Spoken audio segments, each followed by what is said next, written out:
Well then, it's time for us to attempt to not die horribly, you know? Because if one thing that I've demonstrated that I'm good at this game, it is fucking dying horribly. I mean, seriously, I fucking I got both the murder ends. Stop doing that game. I got both the endings where you die right off the bat. I am a little upset by that, but whew, fuck me, right? Fuck me. Oh well, got here on time. Did it, Apex? Did it! I'm so proud of you. Also, I mean, to be fair, I'm late as fuck, so. You know, how's this day holding up, buddy? What's going on? I'm gonna hit this so that stops going on. Oh, so there's a submarine ending. A submarine of death ending. Okay, noted. I did not know that. Not much? That's fair enough. Hope you had a good day, man. I just had a day of working, making sandwiches, and running out of bread. It was a good time. Also lost my mind once or twice. Or maybe for the whole day. I don't really fucking know.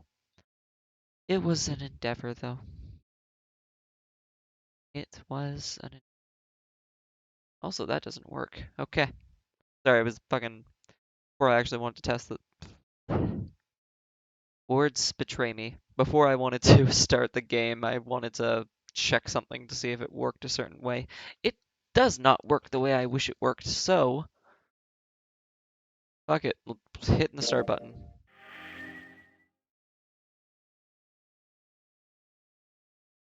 Can I skip the video?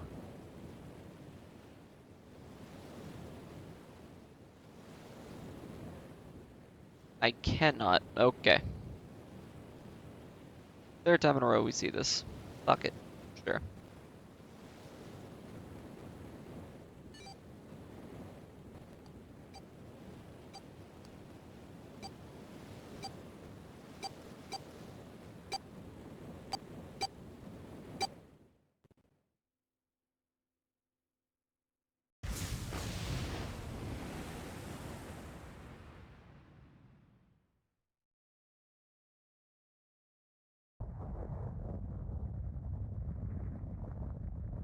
And then the boat died. Take your sarcasm and shove it up your redacted. Now I'm gonna shove my sarcasm right in your face, as I always have done. That's just the kind of person I am. Jinpai, stop being concerned about the things that are happening. It's okay.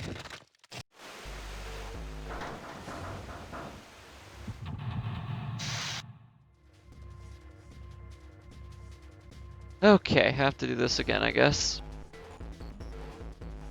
I think it's over here.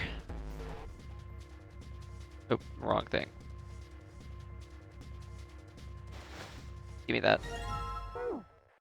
Speed run time, basically.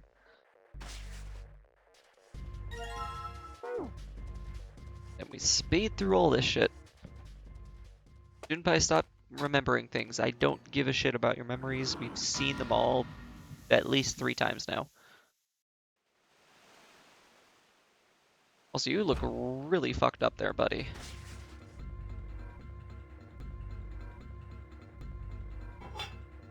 Fuck, does anyone remember what the codes were for, the cases? I do not. Alright, give me that. And now I just need this. Give me that. Alright, combine these. There's the codes. I don't remember what they were though, so let's figure that out again. Blue. Blue is 0, 02. Okay.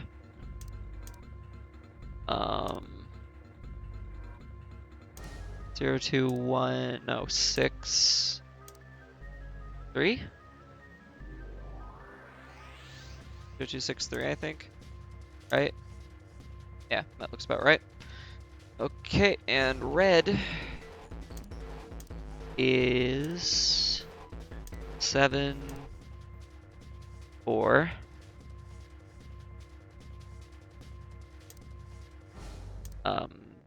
What's that? 8, I think? Yeah, 8, 5.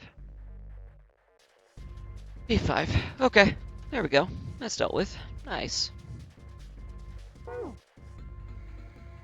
Okay, now we go to here, and now we go into the wardrobe and spend the time in the wardrobe with the key. Let me use the lock, please. Alright. Wait, can I speed? I can speed through this, okay. 7, 4, oh, yeah, 8, 5. There we go, dealt with. Give me that shit.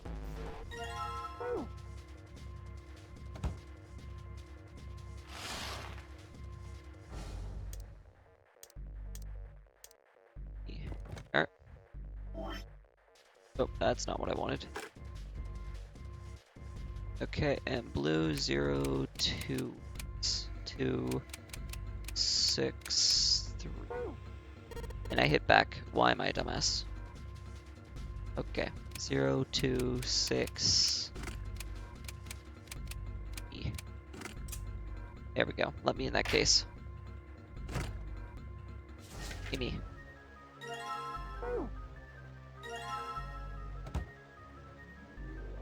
Okay, and now we go to here. Like I made the stream sort of. Hey McGillis, how's it going? Okay, I started late. You're fine.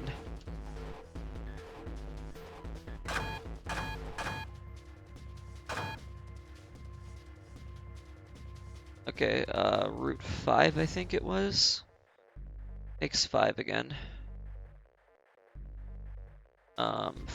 5 could be 16. What adds to 16? Wait, no, it wouldn't be fucking 16. 14. 14's the right answer for that. Fucking, what makes 14? 7, 6. What would that be? 7 and 6 is 13. Okay, this. There we go. Easy enough.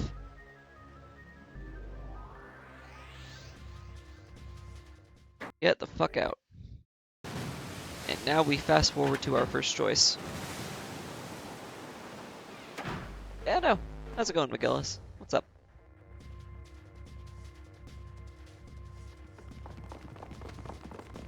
Now, out of curiosity, who thinks that we can actually keep Snake alive this time?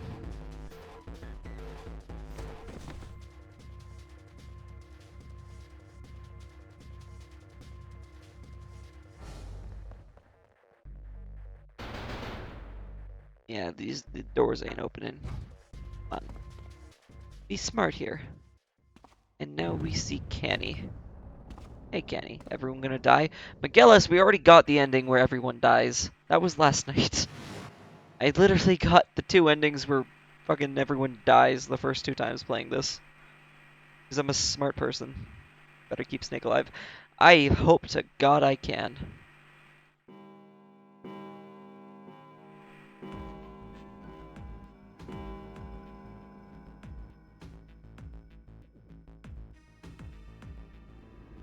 Gun is gonna appear in Clover's hands and everyone's gonna get bapped. No, actually, surprisingly enough, the killer's not Clover. We found Clover's dead body last time.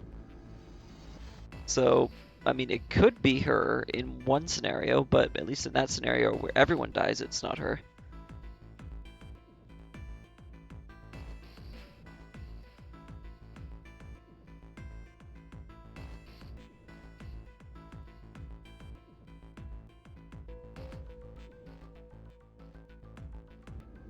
Okay. Also, we do know now that we can for sure trust Seven. He's a good boy. Also, I think Lotus is also a good girl now, too. Faked her death. Clover was the only one who we checked for a pulse. That is an impressive way to fake your death. And this crazy bitch.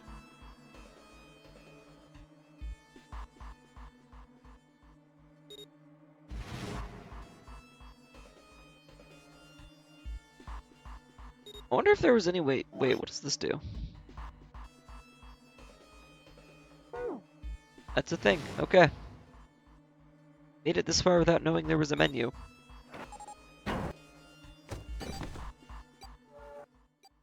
Who's your favorite character? Honestly, I'm really starting to warm up to Santa and Lotus. I think Lotus is pretty chill now. And I've always liked Santa, but Santa seems pretty more chill now. Okay.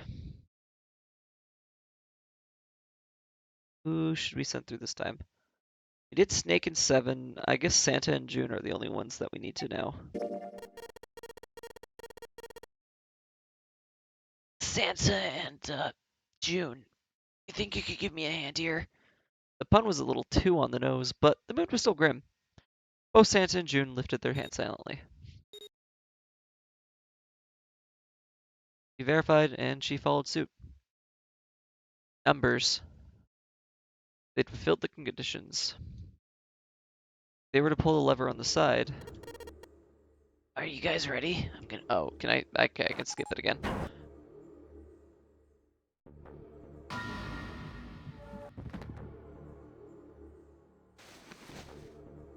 Hidden in a fake molar, Jesus. Clover came into this ready.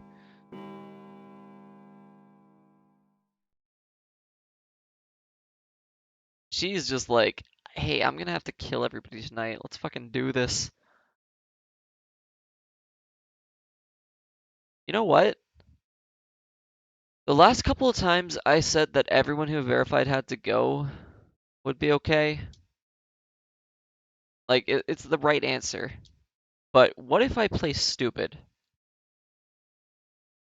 What happens if I play stupid here? Does Snake live? Will that happen if I play stupid? I don't know. Only 2 people can go through, 6 people. Okay, we're gonna be wrong. Let's be wrong this time. Playing stupid. That only 2 people could go through. Or something like that. No, wait, that was wrong. It was on the tip of Junpei's tongue when Lotus beat him to the punch. All those who enter must leave. All who enter must contribute. That's what the letter said. In other words, no less than 3, no more than 5. Exactly. Snake inclined his head toward Lotus. The 9th men. Okay, I can skip it again. Well, apparently playing stupid doesn't really do much for us. I still think Snake is gonna die.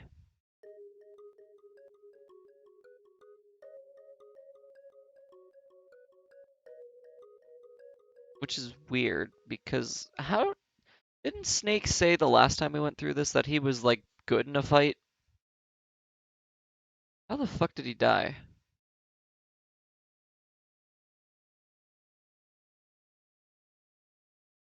Oh yeah, how did Seven die? Seven's a cop.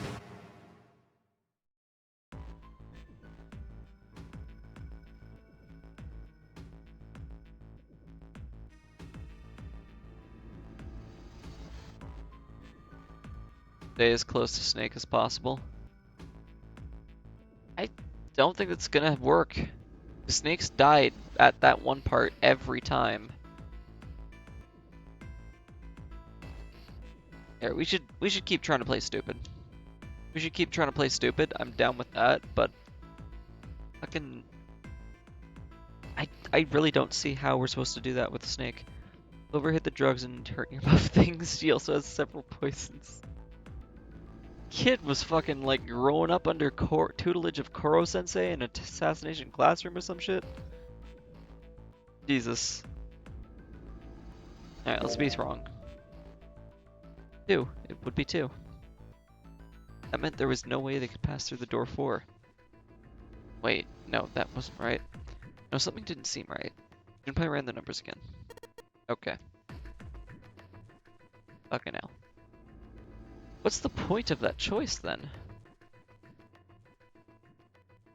Alright, well, in terms of door, several blades hit. Kid's a killer, what can we say?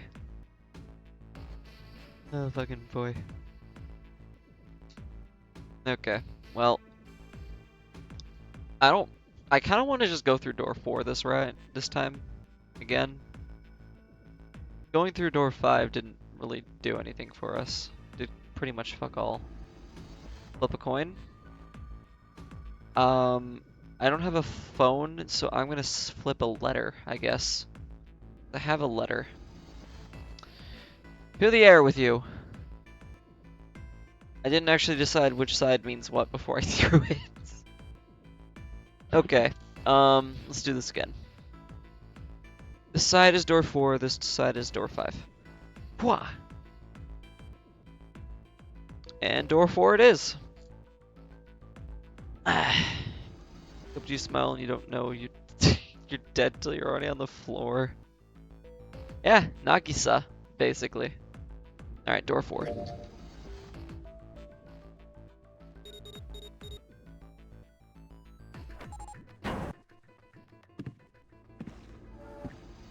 Like, I'm curious what different we're gonna be able to do.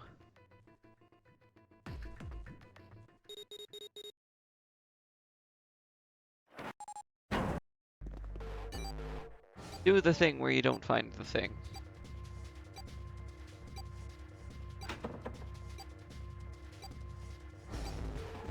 Go team! You can do it!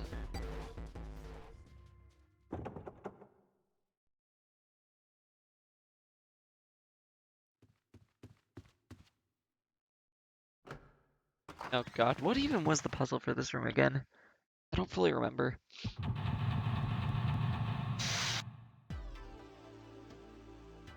Okay, what do we do here again? Take the matches. God damn it, Canny. No. Oh. Well, I mean, this isn't an option we've done, so that's a thing we could do. Hey, Turret. How's it going, buddy? Anyways, hey, come on, it's not like that. Hey, come on, it's not like that. I did his best to act as though he didn't care. His best wasn't very good. Guess you haven't changed at all, Jumpy. He giggled. Okay, I can skip. Wow, that did fucking nothing. Okay. Well, decisions mean nothing. Be a dick. I can do my best. Going good? That's good. I'm glad to hear, man. Shut the fuck up, Canny. I don't care. Although I am gonna... Okay, let's be the actual Titanic. You watched the VGAs earlier. I have not. Nope, that's the wrong button. David, no, I don't want to do that. No, I did not though. I've been fucking working all day. Are you Torbjorn?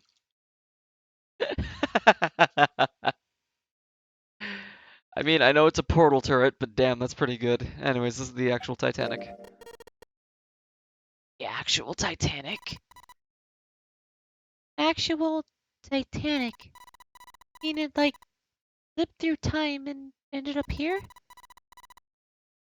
Before the ship sunk on April 14th, 1912.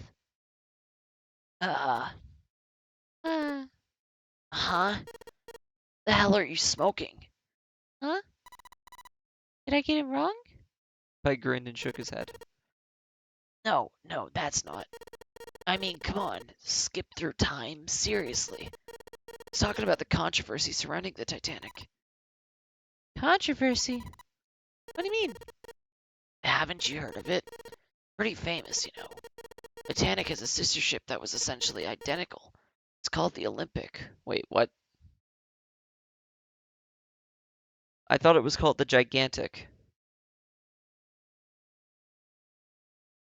The fuck's happening here? Best thing about the VGAs is Firewatch not winning Best Narrative or Game of the Year.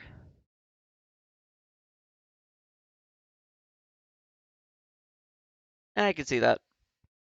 I mean, Firewatch, I never played it, but I did see a playthrough of it. It looked like a good game, but it didn't look like Game of the Year to me. Maybe Best Narrative, but no. Not Game of the Year.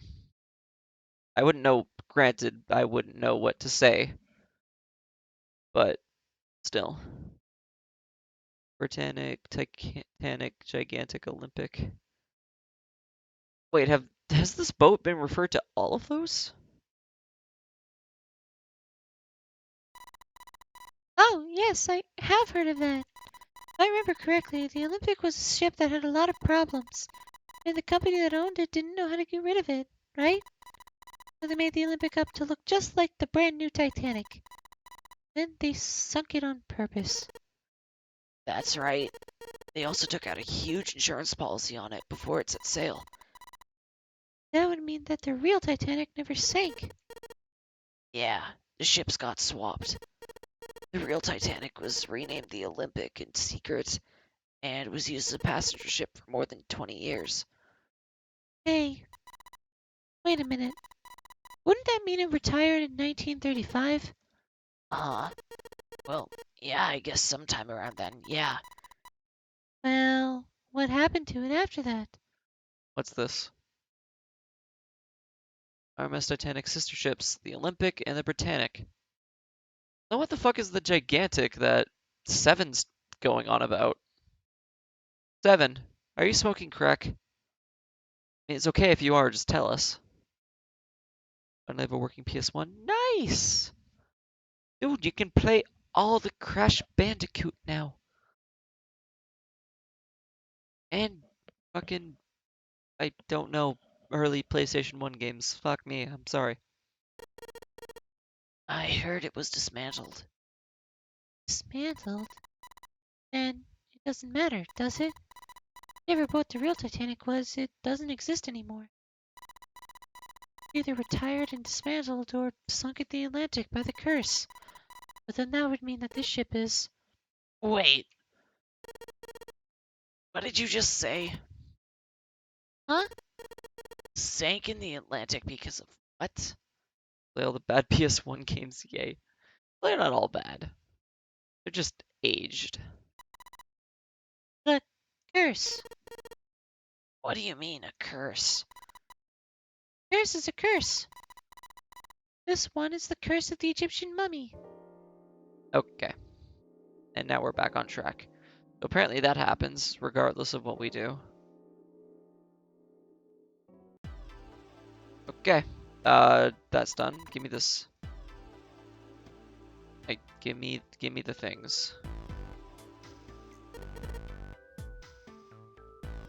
Okay, we don't need any of these. Wasn't there a Spyro game on PS1? I believe so. Wasn't original Spyro PS1? Not sure, of course, but...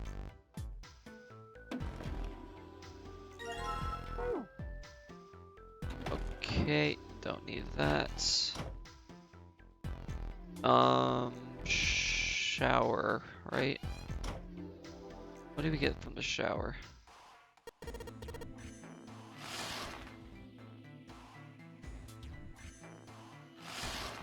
Okay. Oh, that's not what I meant to do.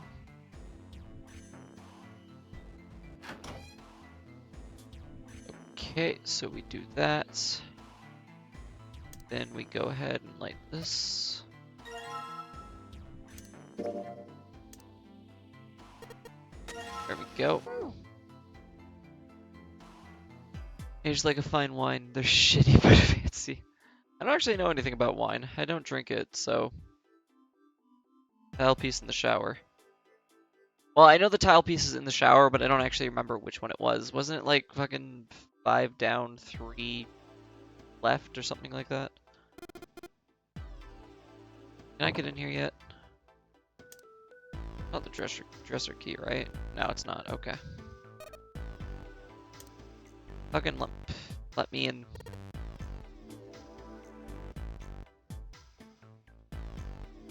There we go. Oop, I need to use the key. That's right. Original Spyro. Oh, wait, all of it's PS1?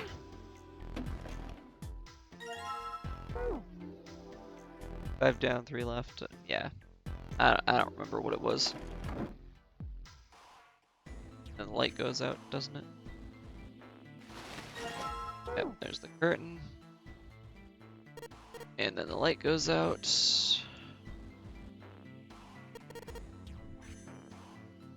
Oh, right. There's. Oh, I remember now. Give me that. There we go.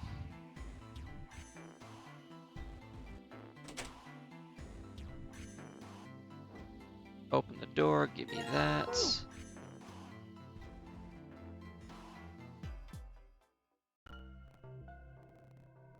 Oh, yeah. I totally forgot about the 4-leaf clover thing. What happens if we don't take it? Do Spyro reboots on PS2. Okay. I didn't realize. Anyways, I guess this time, fuck it, Santa, you're keeping this bookmark. Thanks, but no thanks. Kinda weird to be getting presents from another dude, you know? Santa's eyebrows went up. Apparently, he hadn't thought of that. Um, uh, I guess you do have a point. I won't force it on you. Sure, you don't want it? No.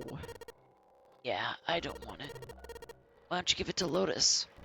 Ah, good idea. Will do. Santa turned and headed off to the other room. Hey, you old bag. I just found the perfect thing for a woman in her 40s. He walked into the next room, waving the bookmark. I turned back to his work. Yep. And heard a faint sound from the other room. The sounds of bones breaking. Uh, I'm just gonna pretend that I didn't hear that. I returned to his search. Oh boy, okay. Well, I don't have that thing now. I do have the curtain though, so let's go remember where that is.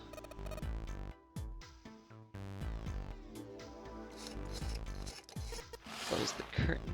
Oh, right, I need to be standing on the other side. Close the curtain. Okay. And now we get the fuck out of here. Oh, hi June, I didn't mean to talk to you right then. I kind of don't give a shit. I think I just clicked that by accident. Fuck it, I'll take it. Let's go.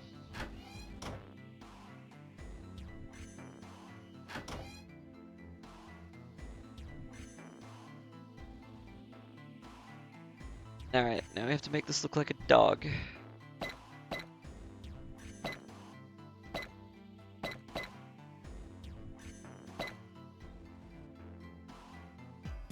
How the fuck do I do this again? Wait, why is Santa gonna die soon?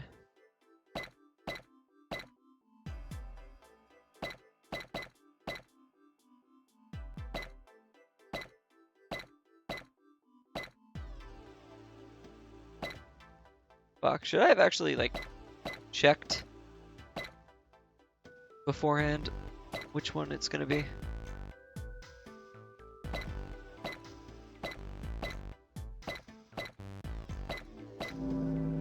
There we go. Okay, did it. Yes! I did it! There, picture complete.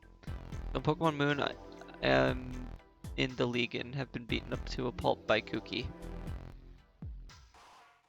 Yeah, I one-shot him. Kooky can actually be kind of a thing. Oh fuck, that's right, Apex. I'm sorry. Ah, fuck. Forgot about that. Forgot about that. Can't speak of this here, turrets. It's not safe. Get this key.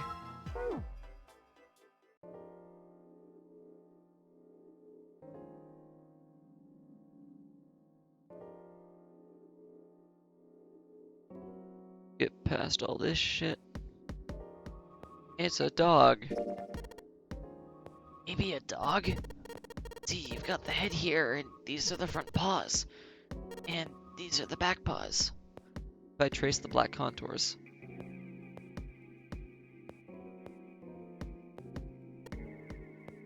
See? Goes back to the lurker zone. No, you don't have to lurk. We just can't talk about sun and moon.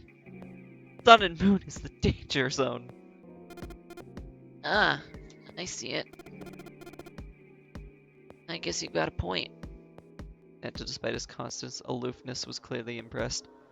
Fine, I'll just go. The fucking... No. Guys, don't be like that. We have plenty of other things to talk about than Pokemon. Like, we can talk about the fact that Santa didn't realize this was a dog at first. I mean, come on, what a nerd, right?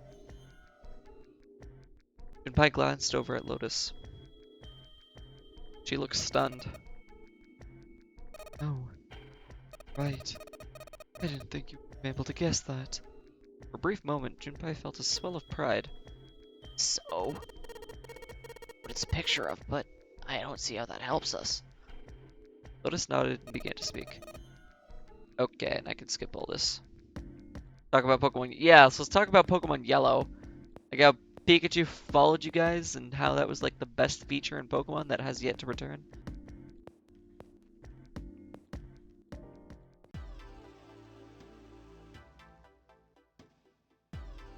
Alright.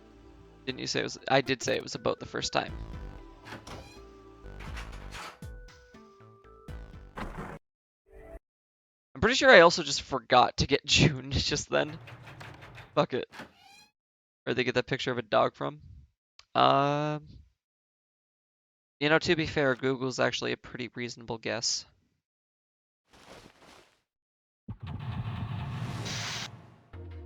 Alright, now we're in the kitchen. Let's go get locked in the freezer, I guess. Okay, this. Oil. The rusty knife. Ever heard the story that the sinking of the Titanic was... Thought there were a couple Pokemon games that kept walking. Only Yellow and then Heart Gold and Soul Silver, I think, were the only ones where Pokemon properly followed you around. Those were the best. Right, yes, we have heard of this. Oh yeah, I know what you're talking about. There was a novel that had a bunch of stuff in it that described the sinking of the Titanic before it actually sank. Yeah, that's the one. Title of the novel is Futility. It's written 14 years before the Titanic sank. But I know. I mean, I didn't know the name of the book, but the story is the same, right? Just like what happened on the Titanic. yeah, Well, I heard it was all a hoax. a hoax? I heard that the stuff that matched up the Titanic was actually added after it sank. Apparently, the only thing that was the same originally was that the boat ran into an iceberg and sank.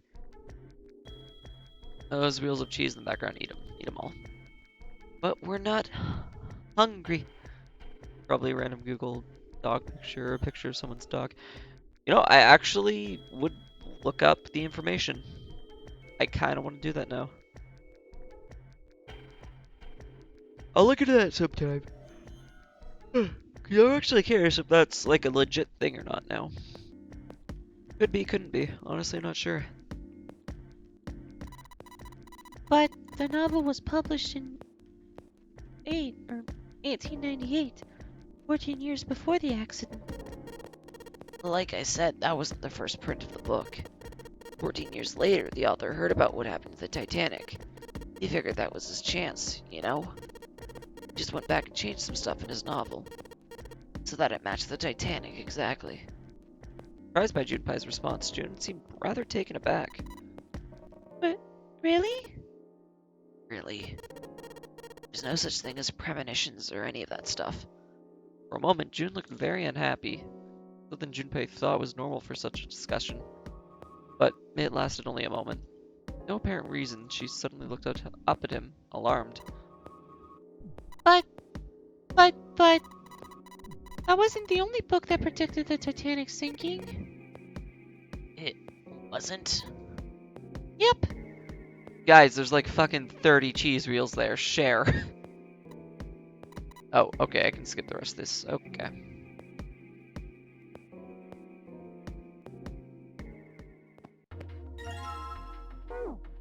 Okay, we got the knife. Good with that. Where's the whetstone?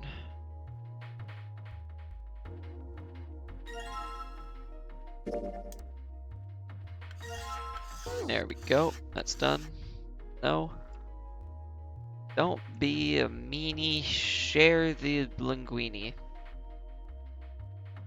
Fuck, that's the best I could come up with. I'm sorry. Pretty sure there's only enough cheese wheels for one person.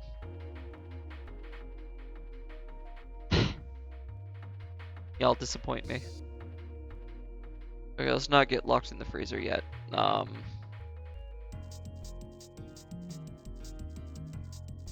never mind. Let's go get locked in the freezer.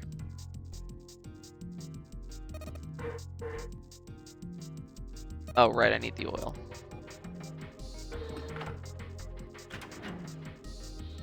Get locked in the freezer.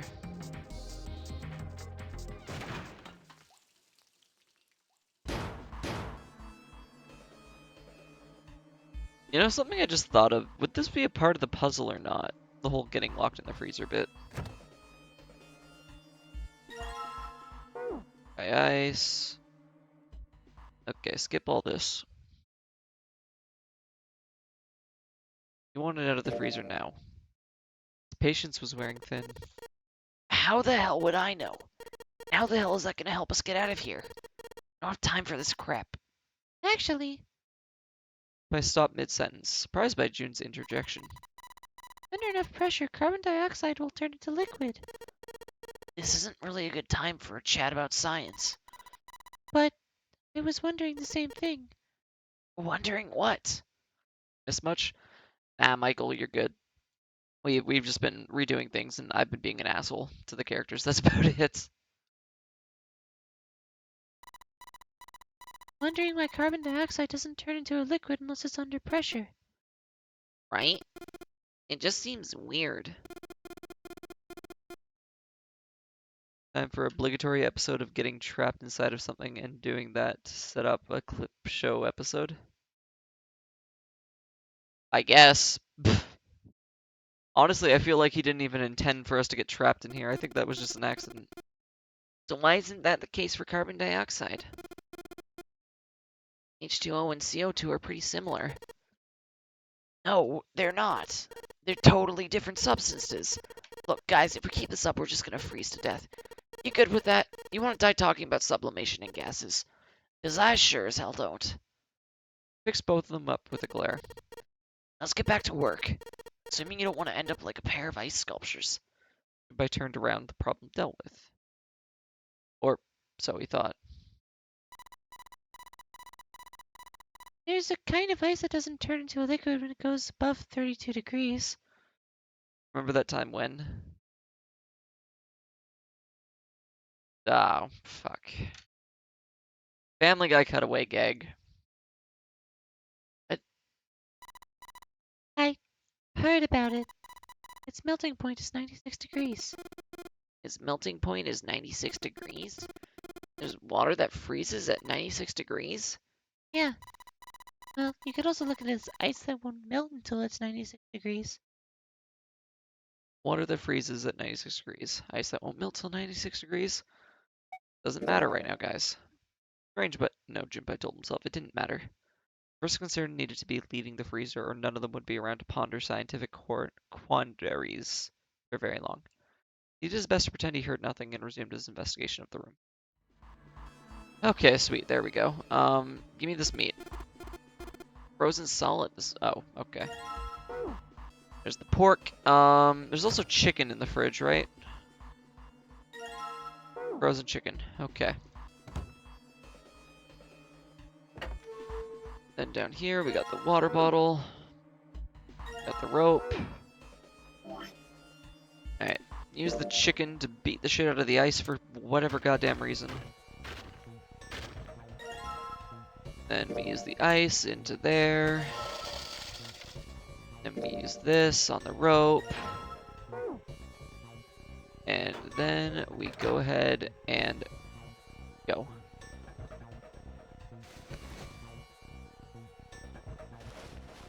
Alright, well, that was easy enough this time, now that we actually know what the fuck is going on when you know, you have to beat the shit out of dry ice with chicken.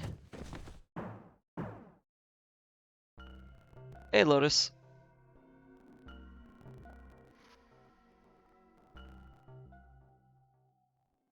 Oh yeah, didn't we get the choice to, like, get pissed off with Lotus there? I don't remember. Family Guy is just constant setup for a cutaway gag, like it's so easy to go remember that time when, or wow, this time blank happened. Oh god, fucking, what was that Rick and Morty episode? The one with the parasites who interject themselves into memories.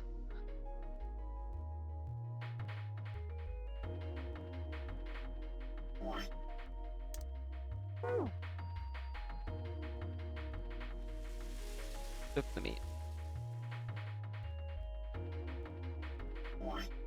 And then we use the knife.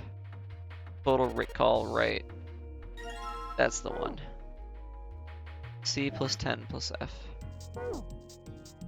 Alright, what's the hexadecimal code again? Nope, not the pork, no.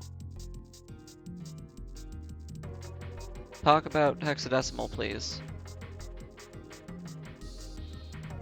Talk about hexadecimal, please.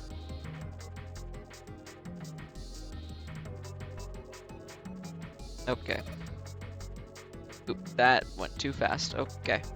Try this again. I fucked up again. Okay. Stop getting impatient, me. Okay, C is 12, and F is 15, and 16. So... 12, 16, 15. What's that all added up again? I don't remember.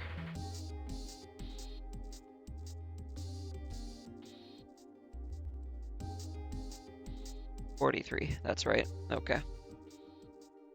Where the fuck's the thing? Skip all that shit. 43. There we go.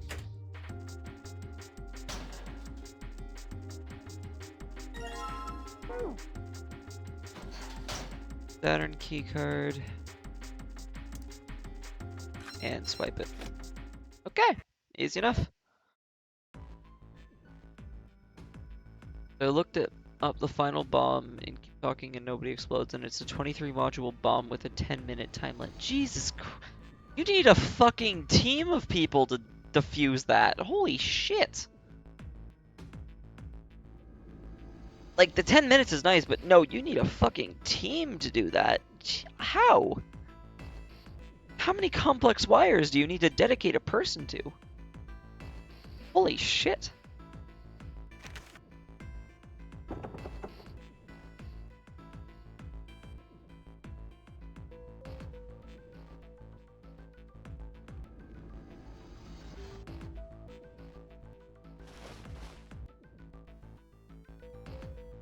Team of 5 people. Wow. How much time did they finish it with? Because that's actually ridiculously impressive.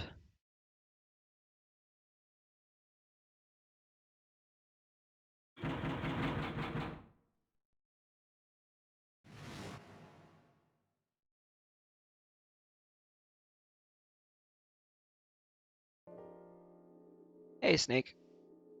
Good to see you're still kicking, buddy.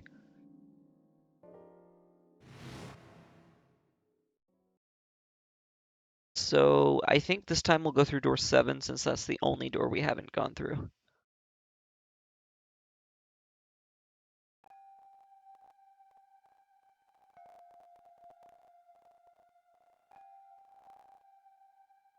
Seven, we ain't talking about that.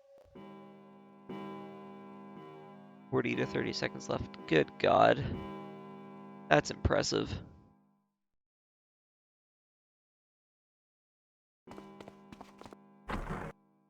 Okay, well, I think Snake's dead.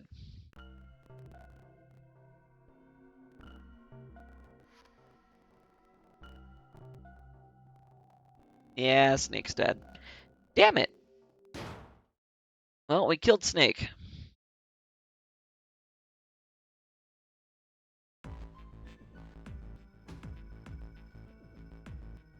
Alright. Let's just go back to the large hospital room. Fuck Snake.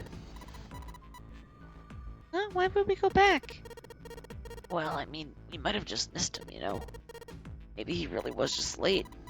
Oh, I hadn't thought of that. Okay, let's go. Turned and ran down the hallway to their right.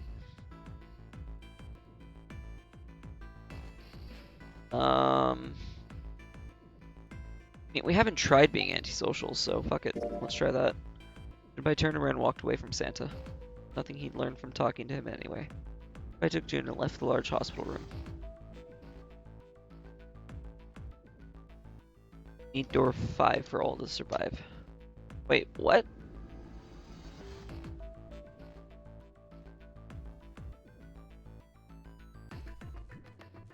Is that actually a thing? You have to go through door 5 for everyone to live? Well, fuck, everyone's dead then.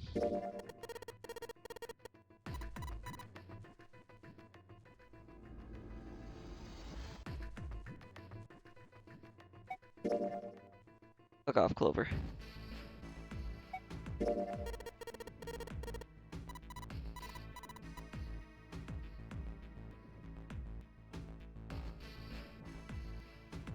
Finish the searching, because Snake is very much dead.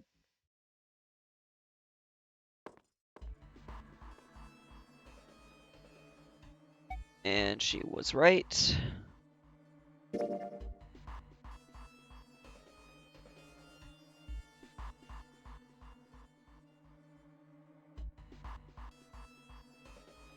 So I think this time let's go through 7.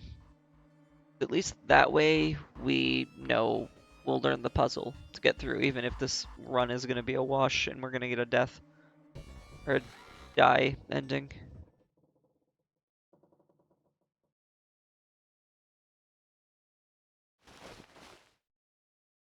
Hey Ace, go to sleep, buddy. Go to bed. Just go to bed. Alright, he went to bed. Door 7. That's the only one we haven't done. I think I'm gonna go with door 7. Okay. And it is. Yeah. Alright then. That means June's gotta go through 8. What? Why? What? Some can't survive, but Snake dies without door 5. I still don't see how the fuck we're supposed to keep Snake alive. To be completely honest with you, but okay. Santa grimaced and muttered angrily to himself, but finally began to explain. The 6 of us are gonna keep going without leaving anyone behind. There's only 3 ways we can do it. I've explained this. I can't skip it. Plan A. 7 with that combination, 8 with that. 7 with that, and 8 with that. 7 with that, and 8 with that. And that's it. Those are our only options. In other words, 3 and 4 and 7 and 8 can never go through the same doors. Get it now? As Santa finished, June looked over at Junpei, tears welling up at the corners of her eyes. Oh no. Saying we aren't gonna see each other again for a long time? I felt just as June did. He wanted to be at her side through whatever trials they were preparing to face. But he knew if they were to survive, he would have to swallow his feelings. In order for the six of them to move forward, he and June had to be separated. He looked at June. He was scared to lose her, but he swallowed, steeled his resolve, and did his best to smile. Hey, come on, you're making it sound like we're never gonna see each other again. You gotta split up, but only for a while. It's just like when we went to the 4 and 5 doors, remember? We got split up then too, but we all met back up. I bet 7 and 8 are just like that. Mean they're connected somewhere? Yeah, probably. Probably. Sound very hopeful. It was Seven that interjected. I'm sure they're gonna connect somewhere. Why? What makes you so sure? If they don't connect, neither team can get through door 9. In other words, the game would end right here. There's been top of his shit so far. I don't think he's blowing it now. Damn sure that son of a bitch wants to have his fun as long as possible. Not gonna end this game until we get through the 9 door. Snake can survive going through door 4, but you need a specific ending. Okay, I do not have that ending. June said nothing. Her tears were gone, but her eyes were still sad as they looked at Junpei. They met them, and with what reassurance he could manage, laid his hand gently on her shoulder. Everything's gonna be fine. We're gonna see each other again. I promise. June bit her lip and gave him an almost imperceptible nod. Yes. Promise? Her voice was barely above a whisper. Santa's voice shouted at the moment.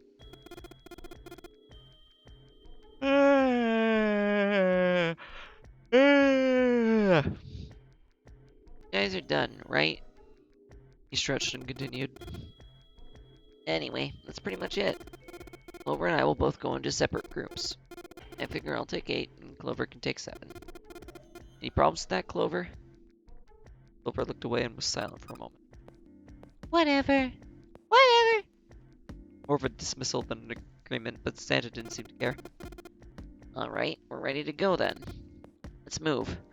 Oh, is Clover gonna get fucking stuck in this room too? Is that about to happen? Clover, 7, and Junpei walked to 7. Santa, Lotus, and June for 8.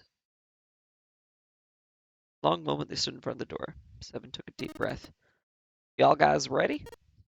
Yeah. Yeah. Yes. Okay, let's go.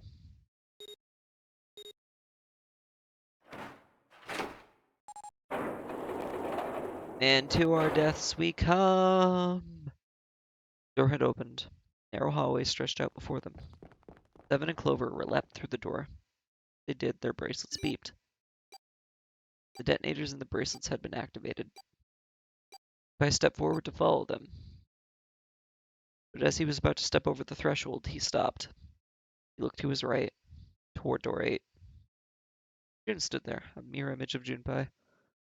She turned and looked toward him. Their eyes met. They nodded.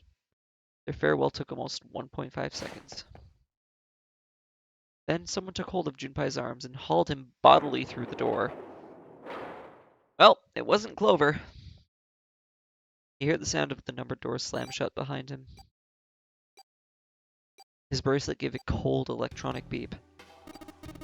Only 81 seconds left. No time to waste, guys. Let's get moving. 7 led the way down the hallway. Junpei and Clover followed him as fast as they could. After what seemed like far more than 81 seconds, they reached the end of the hall. To the left of a wooden door, they found the dead. There was no time to rest or catch their breath. All 3 slammed their hands in quick succession over the scanner panel on the dead. That is not slamming your hand. That is gently placing your hand across the scanner thing, and I call shenanigans. Oh, oh, oh. Ah, ah, ah. Uh, uh, uh. You know, I feel like trying to pant is just making fucking sex grind noises. I need to get better at that. Still trying to catch his breath, 7 leaned heavily against the wall. It stopped. It stopped. Ha ha. Ah, ah, Smile seemed forced and a little crooked. This is the second time we've gone through one of these numbered doors, but ew, you never really get used to it. He stood up straight, no longer out of breath, and wiped some of the sweat from his head and neck. As you slam your hand, breaks the dead, and everyone explodes. I ain't fucking around here. Just beat the shit out of the machine. Also, hey Joseph, how you doing tonight, buddy? What's going on? Oh god, I just said it. You know, no, this goes on YouTube. I can't do that. I want to play fucking What's Going On by Cher, but yeah. Never thought about the sex sounds till now, and I can never unhear it. It's okay, Apex. Now you can just imagine a mudkip making those noises. You're good forever. You're set, buddy. You're set on the right path. Clover smirked at him. I would have thought I got your size with a bigger balls than that. Jesus Christ, Clover. I love you somewhat now. What? What the hell did you just say? Say it again. I dare you. You have no. You wanna die? I'd like to see you try. You fucking brat. Alright, let's go. Hey, calm down, guys. This isn't the time for, this. It's not gonna do us any good. Oh, Uh, Gosh. Junpei sighed. Sometimes he wondered if the doors and the puzzles were really the greatest challenge they faced. Wait here for a minute, alright? I'm gonna go see if there's any other doors. They didn't respond, but Junpei wasn't in the mood for conversation anyway. First, he examined the inner part of the numbered door. It was, of course, shut tight. On the left was a single short hallway that terminated almost immediately at a thick iron wall. Junpei doubted the wall could be moved. At last he gave up and returned to Seven, who was tapping lightly on the wooden door. This door is the only option we've got, right? Yeah, looks like it. Seven was so close to death, just then Clover would have taken out one of her plates and poisoned him. Fuck. There was a metal plaque bolted above the door. It read operating room. If it was to be believed, the room on the other side of the door was an operating room. Something about it made Junpei feel nervous. He never liked operating rooms much since his heart surgery, something like that. I don't know. I don't know. I don't. Well, there's no point in standing around. Might as well go in and see what's waiting for us. Seven grabbed the brass knob and slowly opened the door. The creak of the hinge sounded like a groan of an old woman.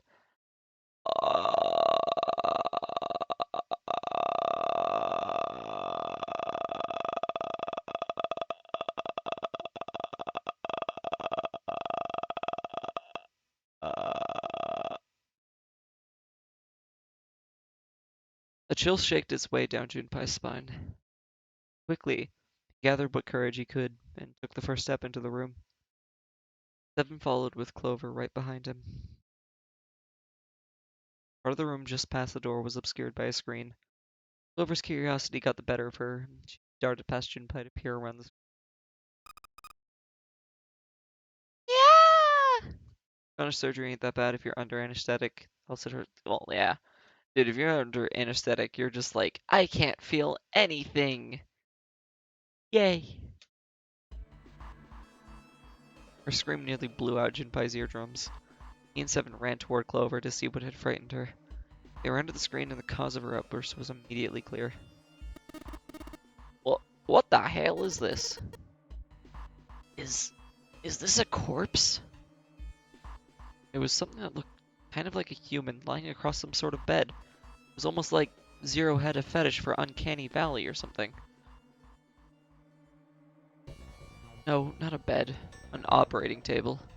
Civil War surgery. Nope, that is how you suffer. The table sat on a rusty steel lift, and a cluster of bright operating lights shone down on it from the ceiling. Slowly, they approached. As they got closer to the body, it became clear that it wasn't a body at all. What the hell? It's just a huge doll or something. A doll? Clover did not look terribly comforted. Slowly, she approached the operating table and looked as intently as possible, from as far away as possible, at the thing. Phew! I could see her relax. You're right. It's only a doll. And it really scared me. She heaved a great sigh of relief and wiped a few drops of sweat from her forehead. Seven smirked. Well, I guess it would have been weird if you actually had any balls. Shut it! Don't you start with me, fatty. Oh my god, Clover! Oh, what's this? You want a piece of me, short stuff? Yeah, bring it on, you whale. Clover, you're delightful. On Chapter 4, the only game where I can wear nothing but glowing rainbow cat helmet and use a pink umbrella as a gun.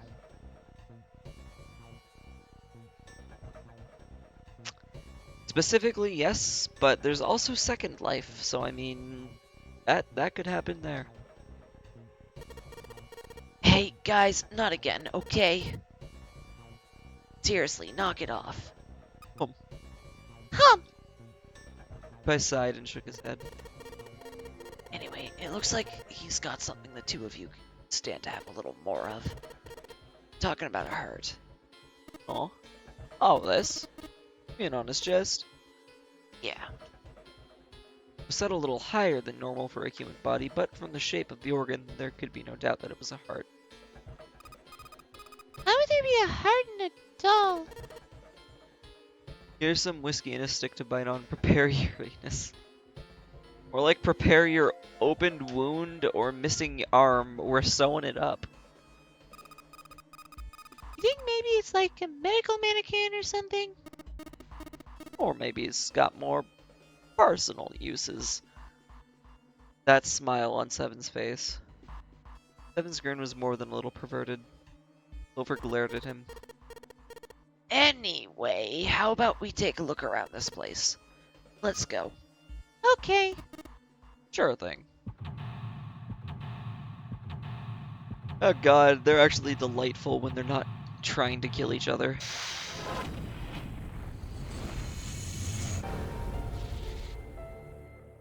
And at least Clover's not fucking trapped in some other part of the room. I guess June must get trapped in the other one, huh? Hey, I wonder what this thing is. It says kilograms on the display. You think maybe it's a scale? Probably. An operating table. You think old operating tables look like this? I have no idea. These dolls are really kind of creepy, you know? Hey, it says something here. John. You think that's the doll's name? Maybe? This thing is creepy. I wonder why it's on the bed. Check out John. Apparently his name is John. I like that. Ah, fuck it, you don't need this arm. I don't fucking know, I'm not an actual doctor, I just enlisted for money. I know how to wrap gauze. That is my abilities here.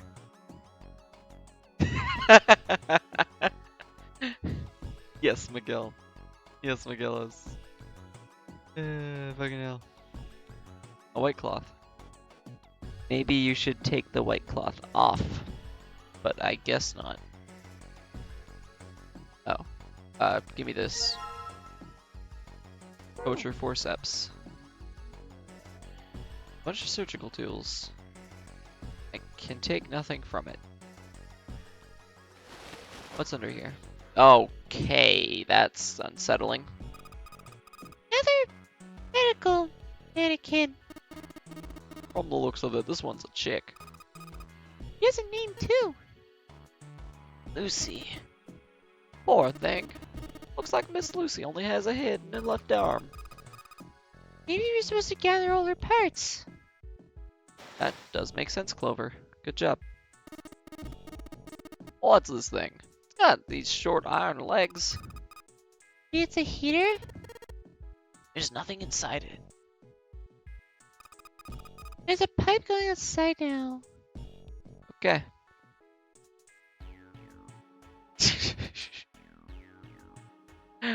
Oh god.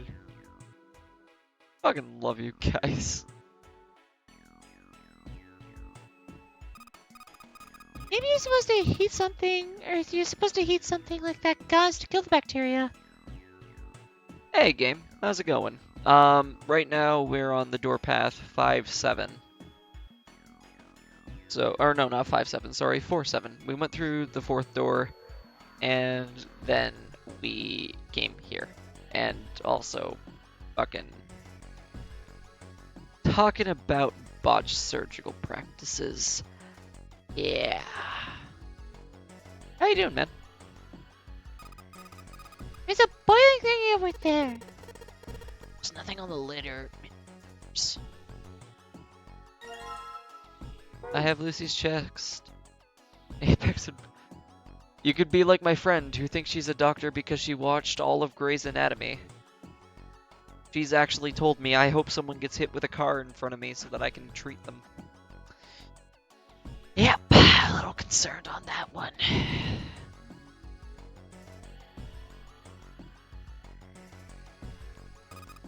The drawer's empty.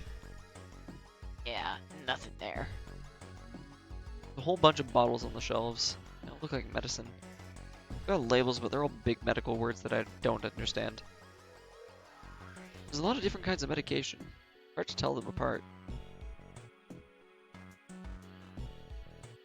What's down here? That's preparation room. Sorry, I keep bringing up door pass. I have an ending flowchart up in another tab and want to know add on it. Oh, it's fine. I understand asking. Totally, you want to know where we are? It's just fucking... I like the fact that you already know what's gonna happen to me now. You're just like, oh, he's gonna die again. Time to watch him attempt to live while his life is futile.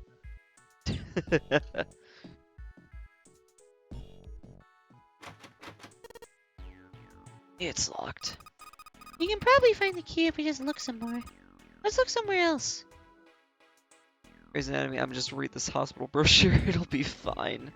It'll be fine.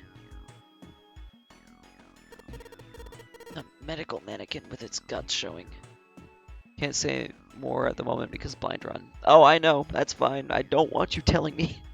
I will figure it out for myself. Ew. Gross. Hey, Junebot. There's a slit in this thing's chest. Yeah, sure is.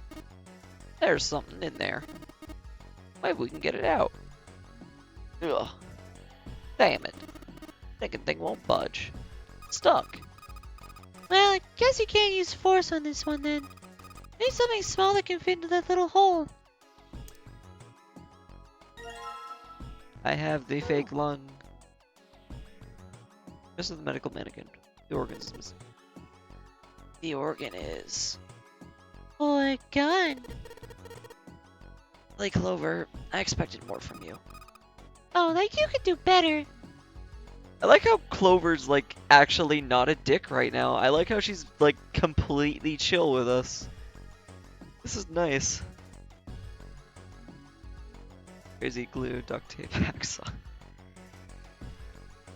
Dr. MacGyver. Oh, God. Go into the medical field, guys. Fucking do it. Give me the scalpel.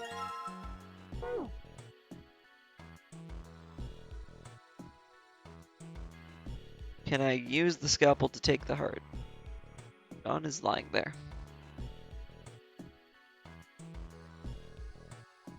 A lot of tools. Okay. I do more shit with Lucy. This bed doesn't look very comfortable. Old hard bed. Use the fake thing. Lucy's head and left arm are sitting on the bed. Something will happen if we gather all her body parts. Oh, I have to gather them all first. Okay. Apex, are you implying that Junpei does not have a massive raging schlong ready for June. How could you imply that, man? How could you do it?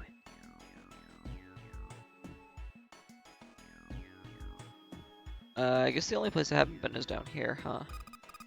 Junpei, where are you going? Well, that's the door we came through. The only thing out there is the number door. I'm pretty sure I don't need to tell you that that number door is a one-way deal. So, you're saying there's no point to going back there, huh? And they're nodding. Awesome. Turret, you're really good at showing up during non-consensual things. Yep, exactly. Summed up by Apex. Oh, it's a chemical closet. Okay. Looks like it's locked. Yes, we're gonna need a key for this one. Okay. Fuck. Oh. Oh. Let's try cutting this organ with a scalpel. Yep.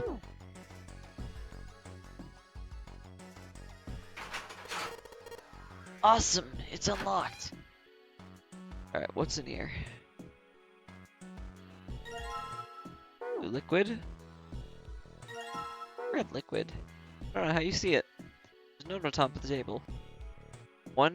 Iron equals 1, salt equals 2, water equals 3, carbon dioxide is unknown, ammonia is unknown, and ethanol is unknown. What do you think this is a hint for?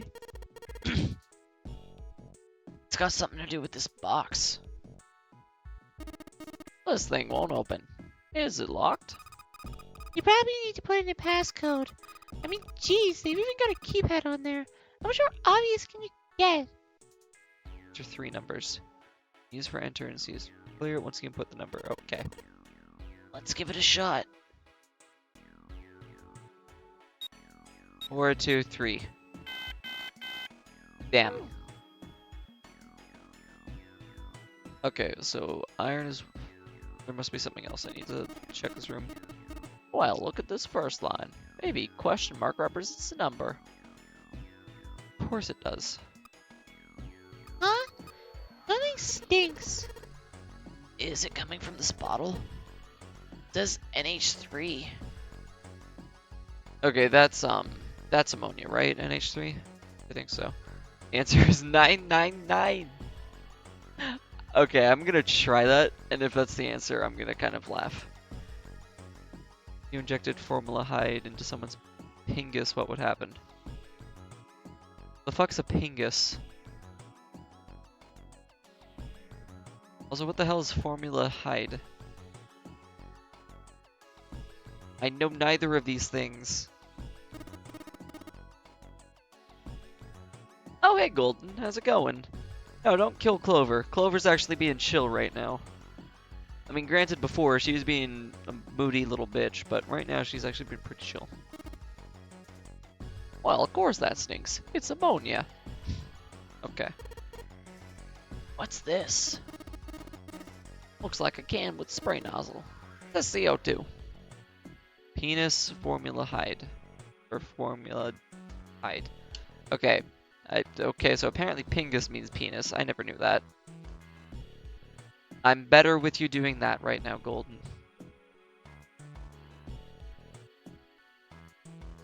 First male body organ, second chemical.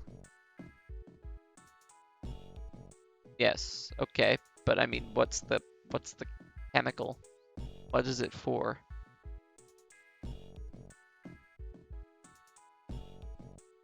Junpei's rooster is less than Clover's soccer.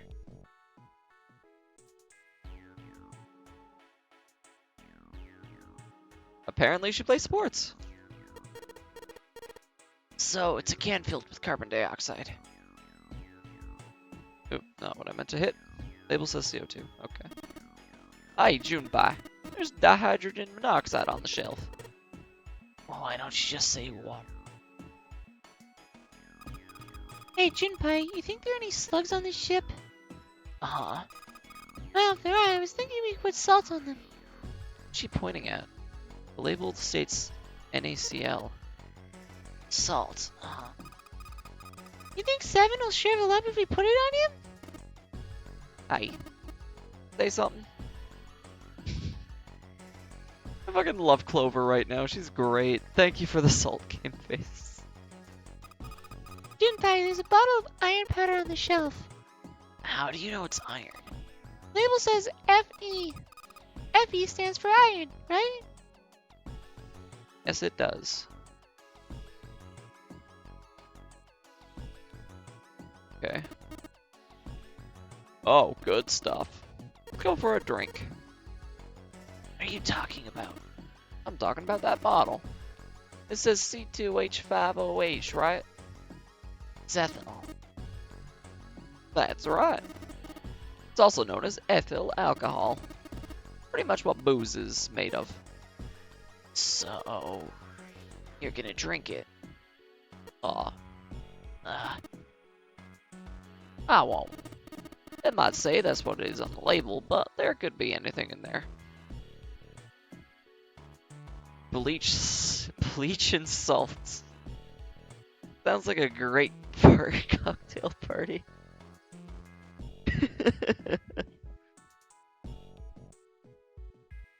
Oh god, okay. I think we've checked everything in this room, but I'm not sure what we're supposed to do with it. What happens if I try and mix these liquids? Okay, that did fuck all. Rectangular table. I wonder, do people mix medicine on this thing? Possible. Here, I want to check something though. Will this key also work here? Yes, it will. cool, it's unlocked.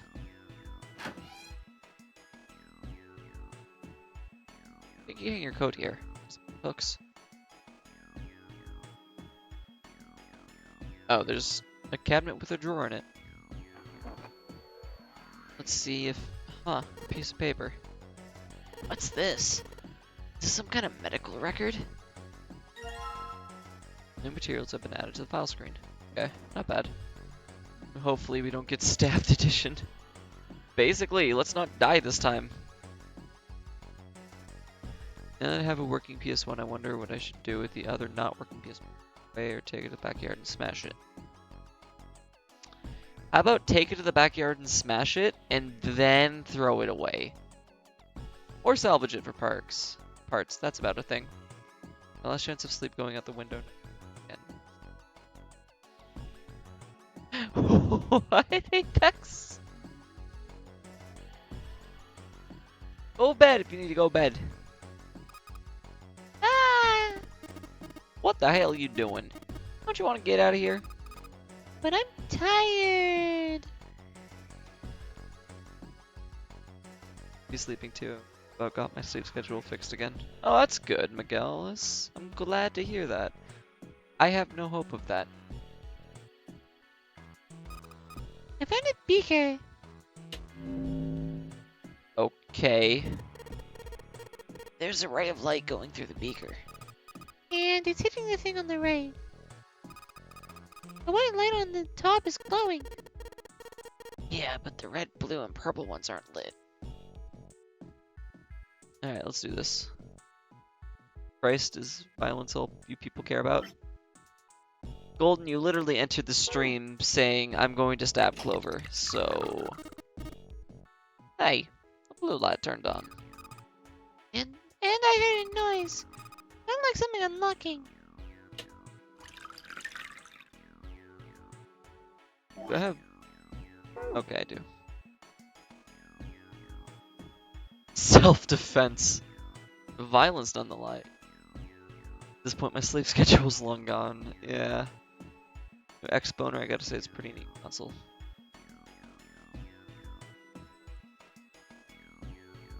Wow, that's actually pretty impressive. Yeah, no, my fucking sleep schedule is like, depending on how late I stay up, I usually up by like 10-ish. 10 to fucking something. It's open. Not open. It's locked. Fudge. Think this is the exit? Probably not. Who wants this? A light switch? Doesn't seem to be working. Falling asleep around 1 a.m. Ah, it's not bad. Yeah, Golden's fucked. Oh, it's Lucy's leg. Okay, in which case... Where's the red? There we go. The red light's on now. I think I heard another noise.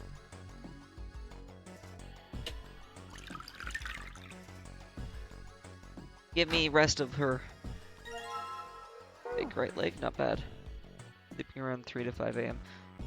Yeah, let's... Okay, that you mean going to bed around then? Because I was gonna say, if you're sleeping 2 hours a day, Jesus Christ, buddy.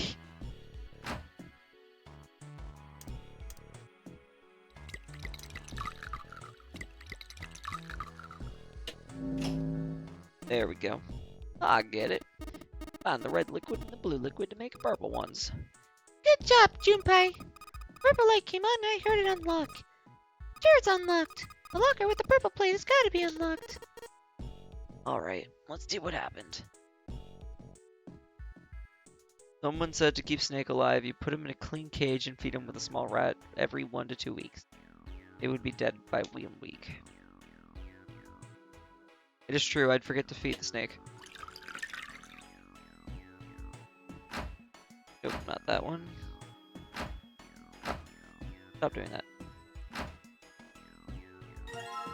Big stomach. Okay. Monday sucks since I only got 4 hours of sleep that night and had my last test before the final exam next week. Oh. That sucks. But hey, you'll be good. I believe in you, Turret. You'll sink. Doctors and nurses probably wash their hands here before an operation. Nothing suspicious here. Okay. Oh, I guess we're done here. 99 Snake Edition, you play as Snake. So it's a short game because you die immediately then. What is happening? We're getting Lucy. That's what's happening. I have purple liquid now. Get a perfect 10 with 10 quiz. Nice! Who is smart? That's not what I click on.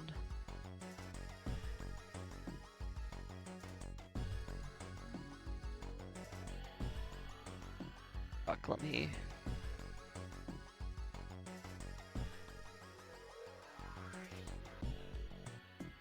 Wait. Okay. 1 iron, salt is 2, and water's 3. Right?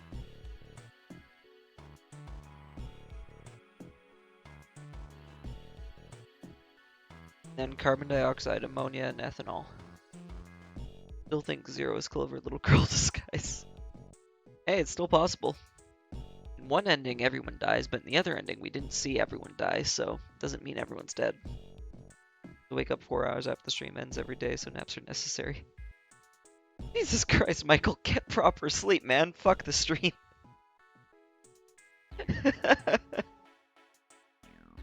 Oh, God. Now, hopefully, over the winter break, I do hope to at least try to stream earlier. Not all of it, but, like, if I could start at 7 and go to midnight, I'm thinking of doing something like that. What do you mean everyone died? Obviously not. Dude, we got the ending where everyone dies. Murder boat. Murder submarine, sorry. It's yellow.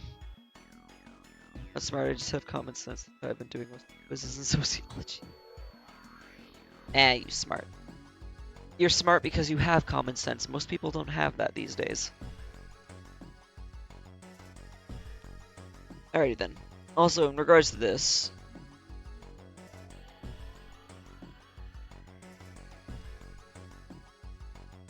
Nobody checks Santa or Ace's pulse. That is true, but I don't know. I don't think Ace would do it. Santa could have, but I really don't think it was Santa. The silhouette in that picture looked too tall to be Santa. Santa's still just like the younger lad. A wild sleep, and it ran away. Shit. Common sense and sure misnomer. It really is. It really is these days.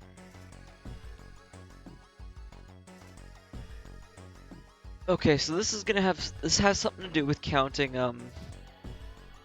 the not molecules, fucking atoms, I think. The right word. Of these things, right? That's what I'm assuming.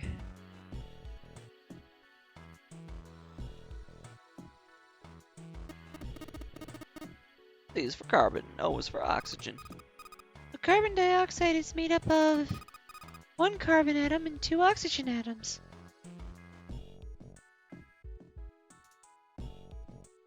But that's not a thing. I always forget who has what number. Someone posted in chat.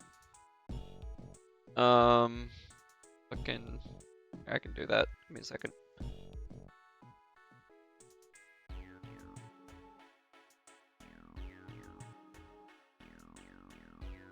Santa. For 5,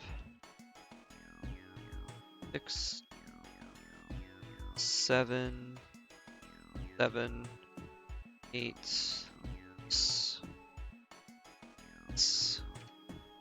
There we go. I wonder if you can learn via eating a book. Apex, the answer is no. I've tried. I haven't actually tried, but yeah. We never got 9. Exactly. Bottle of salt on the shelf, labels NaCl. How dare you put science in my video games? I don't play games to learn. How fucking dare you? 9 is fuckboy. Fucking sure.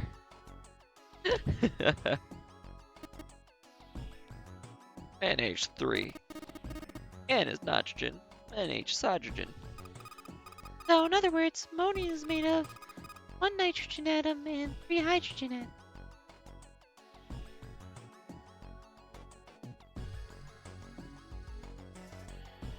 Hey. This is true. Bottle of water on the shelf. Wow. Iron. NaCl. Na is sodium and Cl is chloride. So, salt is made up of one sodium atom and one chloride atom.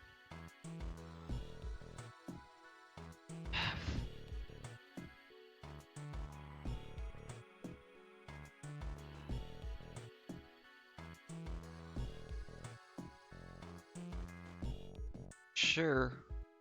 What console was this released on? Nintendo DS, I think. Either that or it was released for something else beforehand. I'm not entirely sure. But Nintendo DS, I believe, is what it's at on. What it came out on.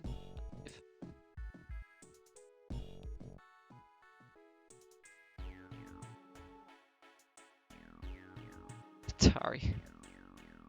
That is incorrect. H must mean hot, and O probably stands for orphans. So H2O must be made of 2 hot orphans. 7. Your head, okay? Iron atom, so 1 salt, 2 atoms. Oh yeah, I guess it could be. Oh yeah, okay, now I see. Alright. So, bottle of salt. Salt is 1 sodium. Right. Yeah, so 3. Okay, I see. Nice. So ammonia. That's not, yeah, ammonia. 1, so ammonia's 4. Carbon dioxide is 3. Is ethanol 4? E is carbon, H is hydrogen, O is oxygen. Basically, ethanol is made of 2 carbon atoms, 6 hydrogen atoms, and oxygen atom. Okay, so ethanol is 2. It's 9. Ethanol's 9. It's 4. And what was the last one we needed? Carbon dioxide is okay. Ethanol's 9. Ammonia is what? Ammonia's 4. Ethanol's 9. Carbon dioxide is 3. Yep, okay. Box is locked. Looks like you have to enter a passcode on the keypad to open it. You can only enter 3 numbers. Okay. So, carbon dioxide. So 349, I think, is it.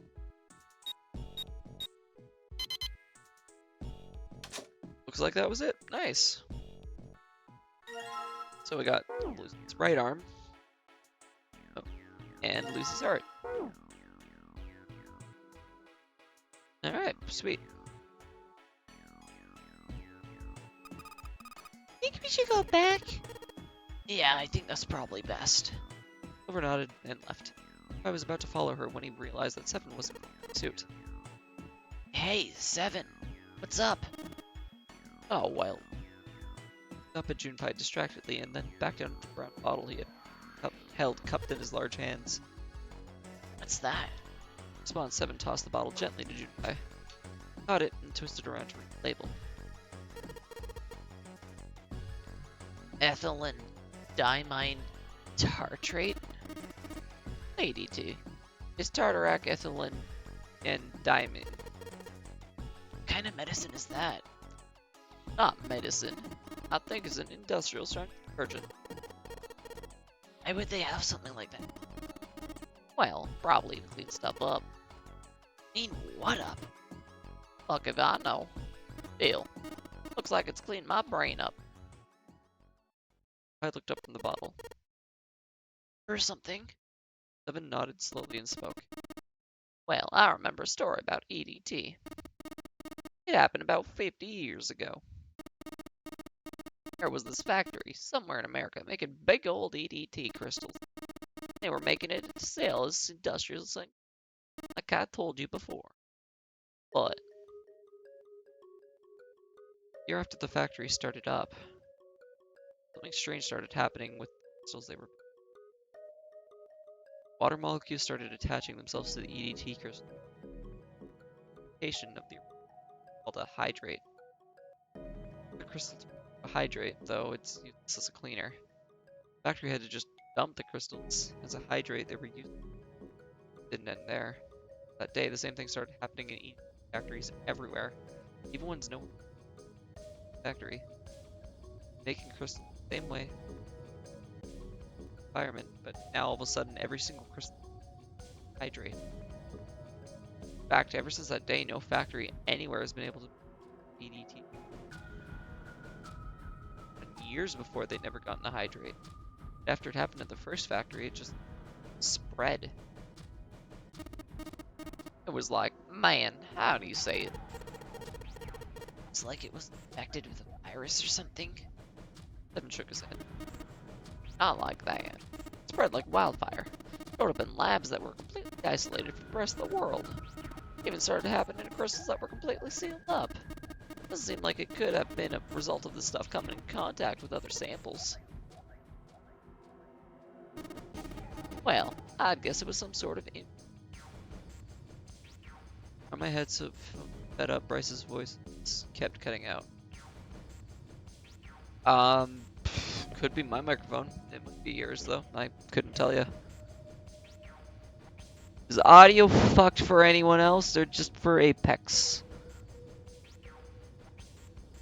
Telltale's making. Oh my god, really?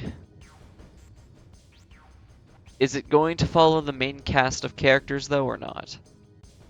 Because if it doesn't, I'm probably not going to be interested. It'll just be like fucking. It'll be the Game of Thrones again. Game of Thrones Telltale. Attention, public service announcement. The Canadian border will be closed November 8th between the hours of 5 a.m. and the year 2014. Ah, fucking hell. Audio seems okay to me. I paused some background noise to check. Okay, thanks, game. Apex, it might just be you then.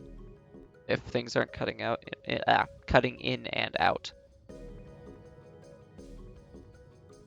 I don't know though, McGillis. What happens if he ends up getting booted out of office early? Like the crystals were transmitting this information all across the world somehow. What information? How to make a new crystal. Something had to tell stuff how to do it, right? Like it just whispered to the EDT in the tank. Hey, if you do this, you can take in water molecules. Come on, man, that's just... I mean, who is this someone anyway? Someone you can't see. Someone who exists all over the world. You mean like a god? Or maybe the devil. Seven grinned. Junpei was trying to figure out what on earth he was going to say next. Clover's shrill voice pierced the room. Hey! What are you two doing over there? Stop wasting time and get over here. Okay, we're coming.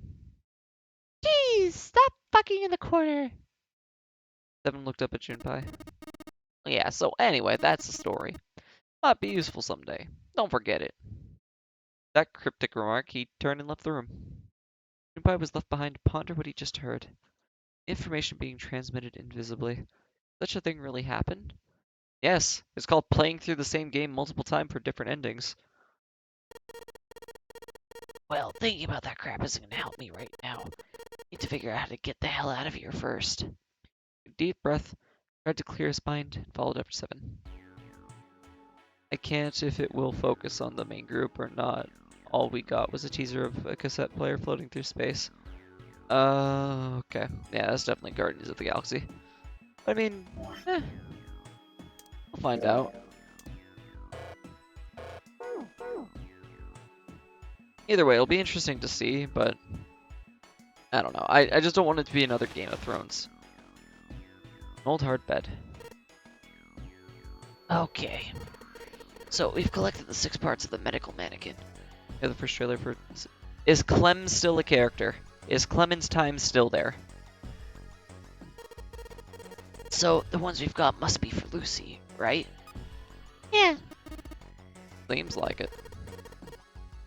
Well, I say we give Lucy her parts back. Any objections? Apparently also a new Breath of the Wild trailer shown off during the Game Awards. Was there? Ooh, I'll have to check that out. Because Breath of the Wild's a good game. It looks like it's going to be cool. I'm excited to play that. Nope. Agreed. Alright, let's get started. Combine! Hey, nothing happened. Well, that's odd. It's the wrong weight. Wait. Yeah, well, there's a scale inside the bed. Maybe we need to get the scale to a specific number. How are we going to do that? I think we're supposed to swap her body parts with John's. Oh. Well, let's give it a shot. Clementine is still there, but now there's a Mexican boy character and no sign of Jane or Kenny. Well, fucking doesn't... Yeah. Spoilers for Walking Dead Season 2 if you haven't seen it. Fucking... You're fucked. Anyways, happening now. Didn't Kenny die canonically in that... at the end of that?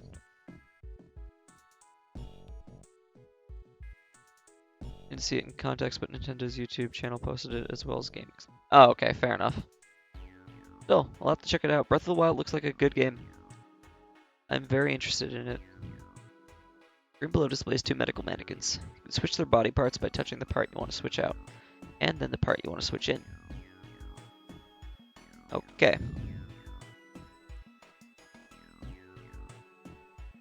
I think we need to get them matched up.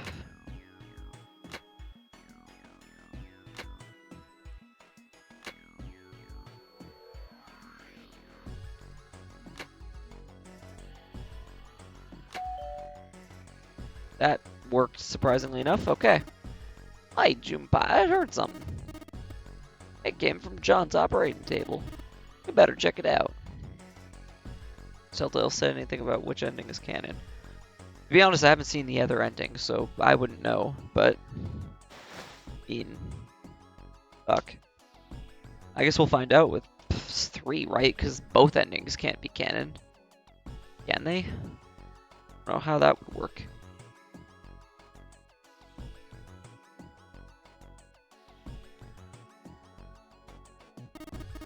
Hey, Junpei, look at the scale. Huh? The lid on the scale. Hey, it opened. Oh, I get it. Must have opened because we matched John's weight to what's on the chart. Fuck, I didn't even read. Alrighty, well, done with that, so let's go see if we can use this key to get out.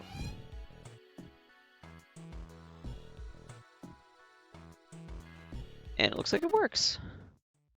Hey, hold on. Junpei stopped, about to put the key into the doorknob. What's up? Where's Clover? Huh? Junpei turned around. Clover was nowhere to be seen.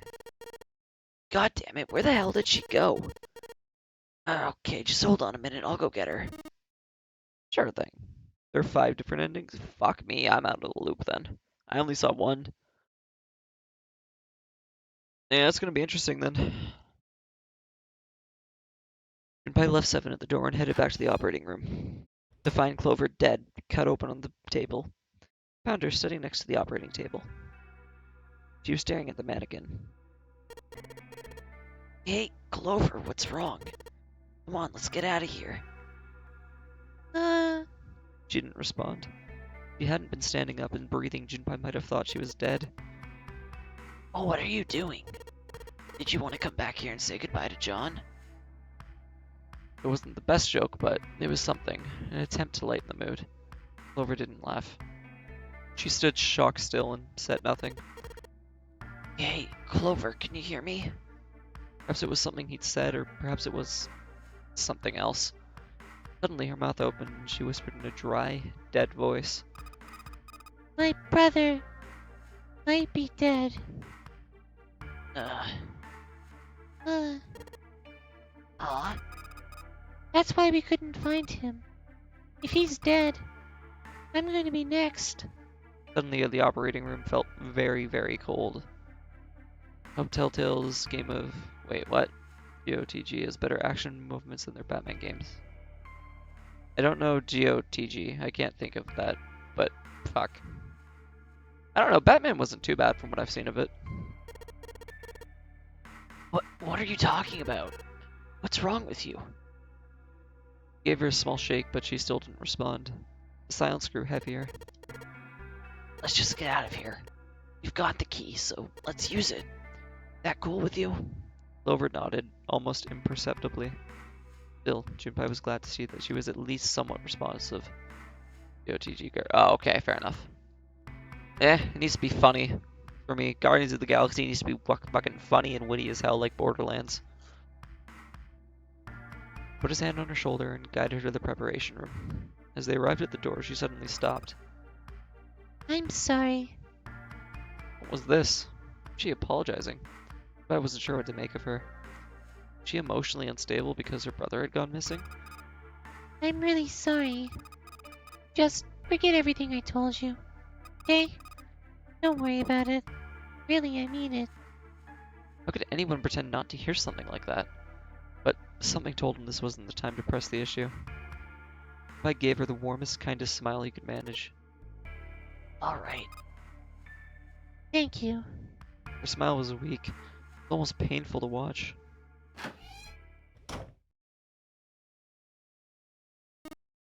Damn. What the hell took you guys so long? Seven looked up as they walked into the room, clearly irritated. Playing doctor in there or something? Maybe. Jealous? Seven avoided answering the question.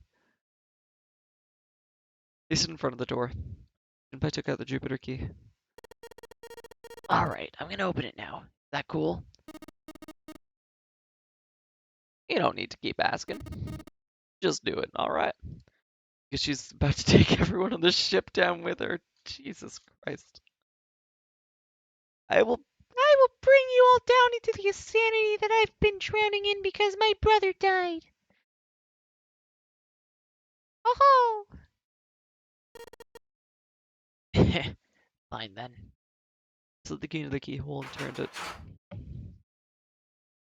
He felt it unlock.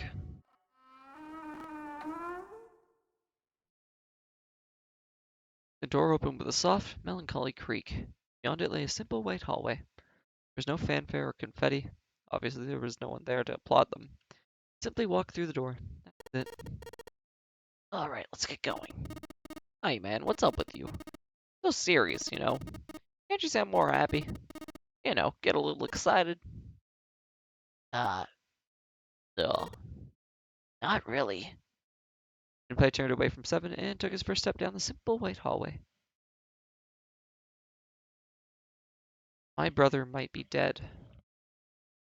I'm going to be next. Clover told him only a few minutes before that her brother was probably dead, and she was likely to follow him. How could he pretend to be happy after hearing something like that? Why does Clover sound like Minnie Mouse? Because I gave her as high a possible voice as I could make. That might be why.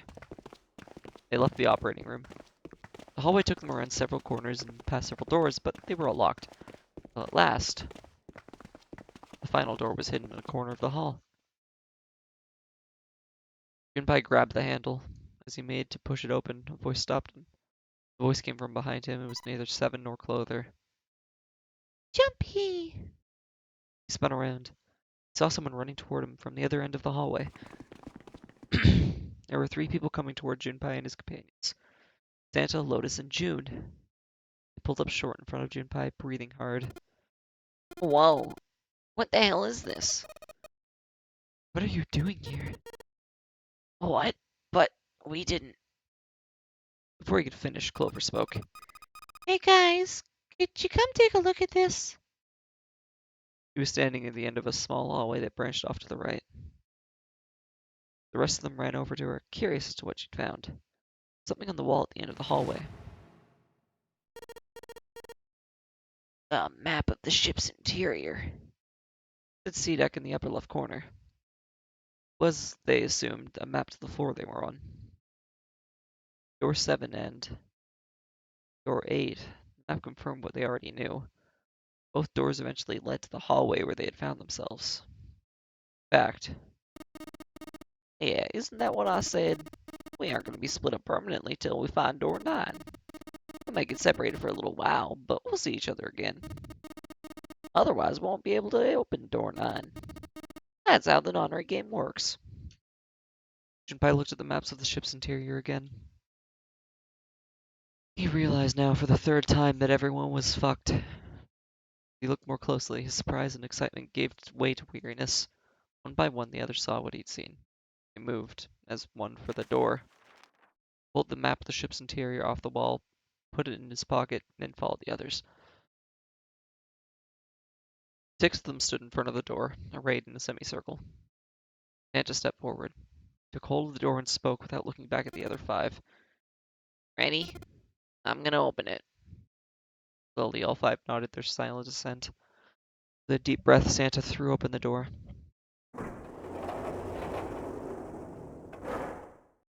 Also, sorry, Turret, I missed that message. My bad. Walking Dead Season 3 episode is... Oh, wait, what? What do you mean it's a 2-parter? Like, there's only gonna be 2 games coming out for it, or what? He poured through the doorway and into the room. Even without looking around, each one of them knew where they were. They were just where the map had said they'd be. Same room they'd been in not so very long ago. The tremendous central hospital room with empty beds from wall to wall.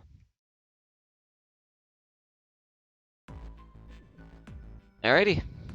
Well, we made it through 7. So I think we've only... Oh, wait, what? The key.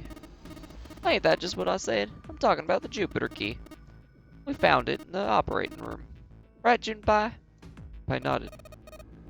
Ah, the solar system keys. Actually, we found one in the laboratory too. Here, the Earth key. I'll just dug out a still warm key with an Earth symbol on it. I might lose it. It's probably better if you hold on to it. That way it won't be my fault if we gets lost. That, she pressed it onto Junpei's hand. Felt slightly less than honored. As a group, they now had 3 keys that had not been used. The Jupiter key, which had been found in the operating room. The Saturn key card, which had been found in the kitchen. The Earth key, which Lotus had just handed to Junpei. Okay, I can skip this shit now.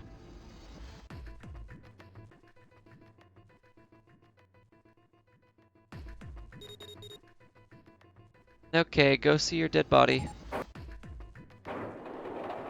Have fun finding dead snake.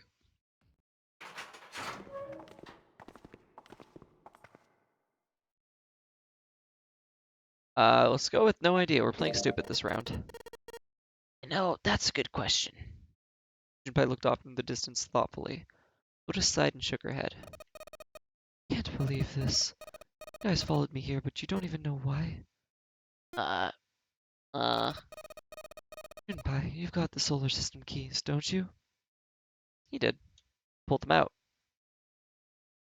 Saturn keycard. And the Earth key.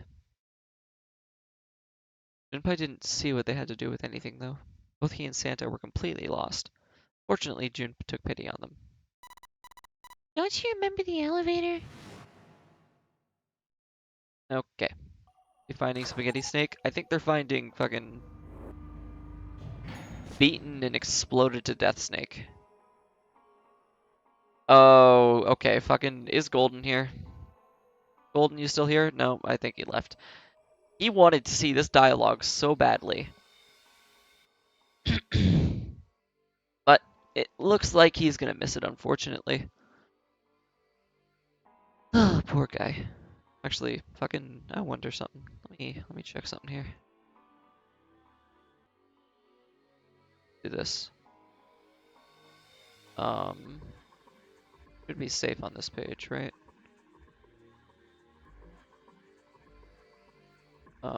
This one. Wait, no, not there. Not there. Wrong thing. Wrong thing. Okay, let's try this. That. Use parts of John or Lucy to fix Snake. I don't think that's gonna work as well as you might think it will.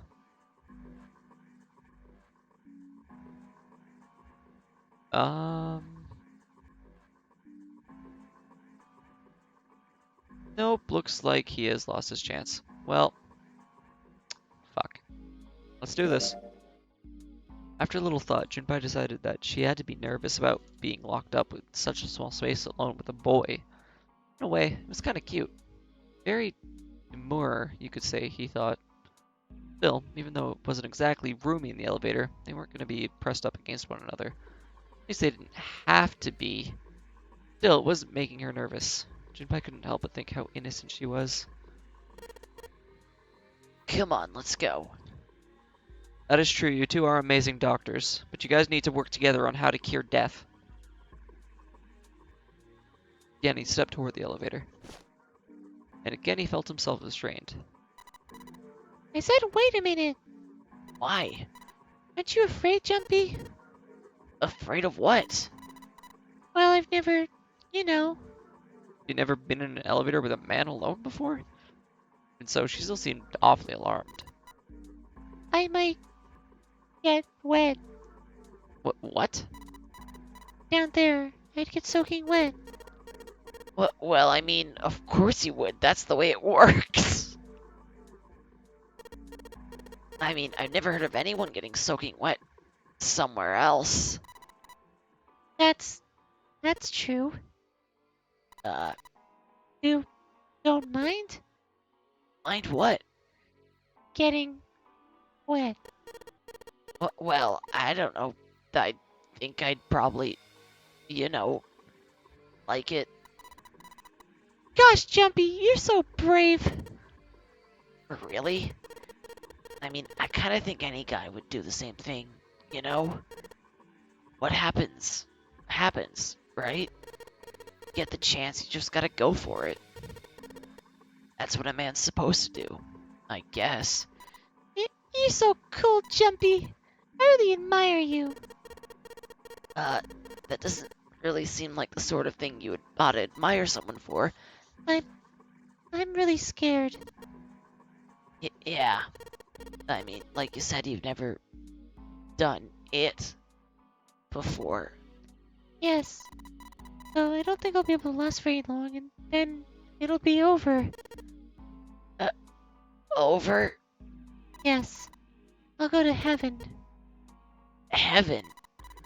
Feels kind of like you're floating in space and your mind gets all fuzzy, like when you pass out.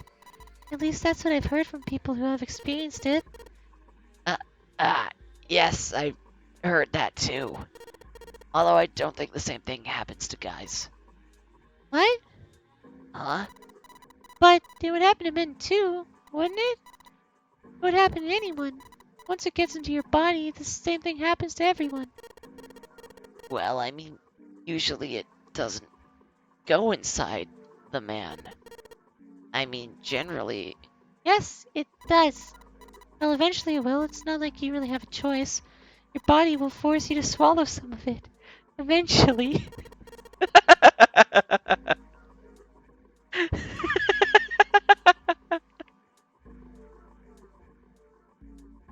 What are you trying to do to me? Nothing. I'm not going to do anything to you. I'm just saying that that's what happens. The psychological reaction to what you're experiencing. Was that really how it happened? It occurred to Junpei that perhaps that was how it worked. Perhaps he'd been mistaking all these years. He misunderstood life so gravely. Jesus Christ. Oh, okay, I see a turret. That's gonna be interesting.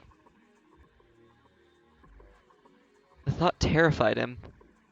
June seemed to be entirely oblivious to Junpei's mounting confusion and terror.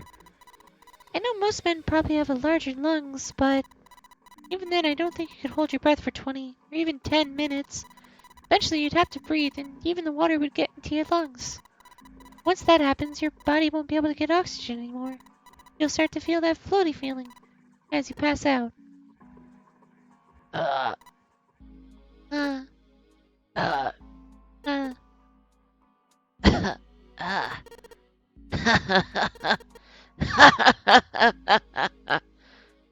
Finally, Junpei understood. He understood what June was trying to say and why she was so scared. Yeah, you're right. You wouldn't last very long. See? He was afraid that the only elevator button pointed down. That meant, of course, that the elevator couldn't go any higher than the floor they were on. Okay, well, fucking we did it. Golden, you missed that.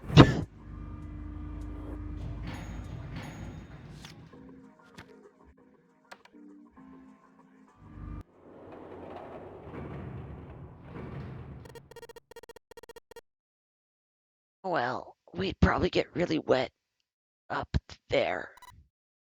Huh? At any rate, we should probably go back as soon as we can once we're done. Okay. All of that for that joke. Oh, we found 6. Okay, well, 6 is not going to be the door we go through. And we already went through 2, so we need to go through whatever door is left. Snake is dead.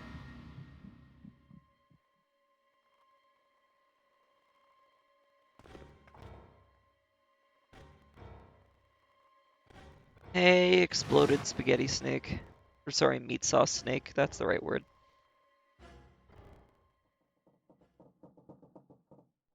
At least everyone won't go hungry. That picture of Snake. That picture of Snake.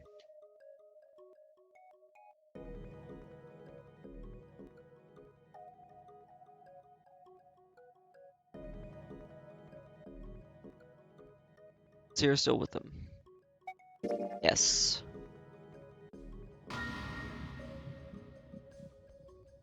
It's possible.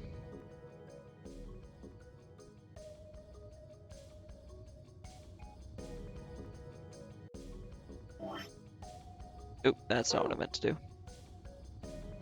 Hungry baby. I'm hungry too, and I want food, but I can't food. That'd be unprofessional as fuck. And as unprofessional as I might be, I damn well try to make an illusion of being professional.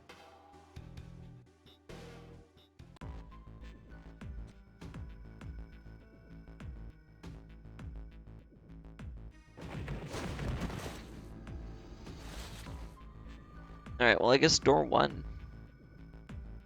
Because we've been through 6, we went through 2 on that other time.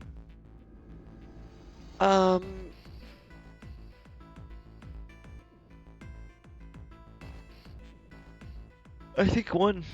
I think one. Let's go through one. That way we can say that we've been through at least every door, so we know how to do all of them. My choice is door 1. Santa was unconvinced. Hey, wait a minute there. You cheating? Cheating? I'm asking if you changed your number after you heard what the doors we wanted. How could I do that? I wrote it down on the paper earlier. Let me see that. I shrugged and handed it to him. Santa examined it furiously. The others peered at it as well. As they did, Junpei quickly slipped the piece of paper he'd been hiding into his pocket. Though he'd never know it, Santa had just been justified in his suspicions. Junpei had switched papers. He had prepared 3 pieces of paper for doors 1, 2, and 6. He put the paper with door 6 on it into the pot. He put a small mark on it so that he would know which one was his. He put the paper that said door 1 in his left hand and the paper that read door 2 in his right. As the drawing began, he saw to it that he drew last. The rest was easy. If he wanted to go into door 1, he used his left hand and his right hand if he wanted door 2. Of course, if he wanted door 6, that would be simple. All he needed to do is switch nothing and say 6 had been what he wanted all along. Clever bitch. Well, what does it say? Fought the urge to smirk. You got lucky. Santa snorted and tossed the paper aside, frustrated. Santa, you're good at spotting cons. Good job, buddy. Very well.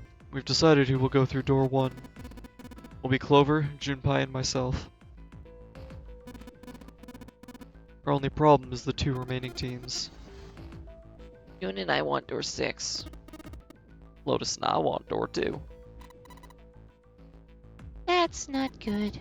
We can't open either of those doors with only 2 people. Yeah. Fine. 7 will go through door 6. Wait, what? The 2 of you can't go through. Sure thing. Wait. 3, 6, 7, 8. Oh, okay. Okay, I see. So wait, then nobody's going through door 2 this time. Oh, that's interesting. I didn't really want to go through door 2 anyway. Besides, if we've got a young girl with us, it'll lower the average age. Right, June?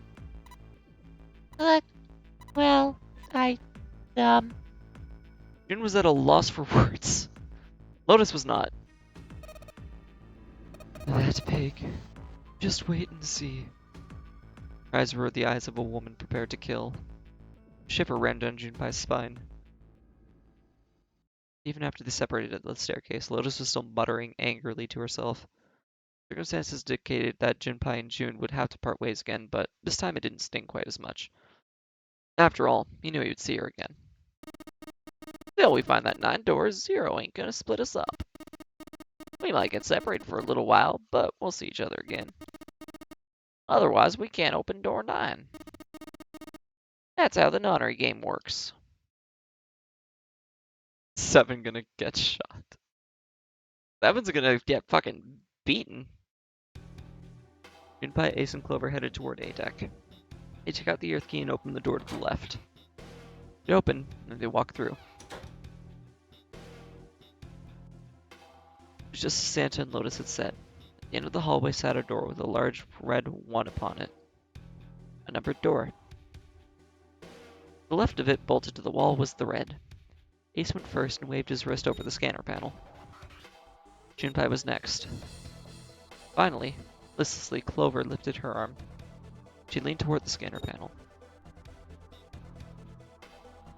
Third asterisk clicked to life, shining brightly. Ace took hold of the lever. Took a deep breath and turned to Junpei and Clover. Are you ready? Shall I pull it? Yeah, anytime. Clover said nothing. She nodded, little more than a lethargic twitch of the head. Very well then. Let's go. 3, 2, 1. Well, I mean, to be fair, when was the last time 7 had sex? As a cop, probably a while. Door opened. Stumbled into the room. Frantically, Junpei scanned the room. His eyes stopped on the device that would determine whether they lived or died. There it is, over there. Next to the door they come through was the dead. As one, they ran to it, put their hands over it as if they were fighting for it.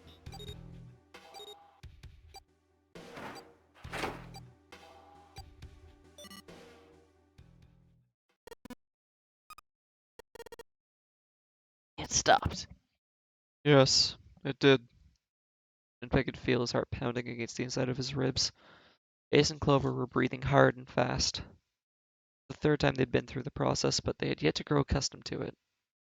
Not that Junpei wanted to. He planned to finish the game before he got a chance to let imminent death become commonplace. Junpei looked around again, this time more slowly. Is this a study? There's another door, different from the one they'd entered through. He took hold of the knob and easily, gently pulled it open. Oh. So, this is the wheelhouse. Closed the door again and turned to Ace and Clover. He fixed each in turn with a meaningful stare, then spoke. Ace, you investigate the wheelhouse next door. Very well. Clover, you're in charge of this room. Oh, Say something. okay. I will. Alright then. Let's get started.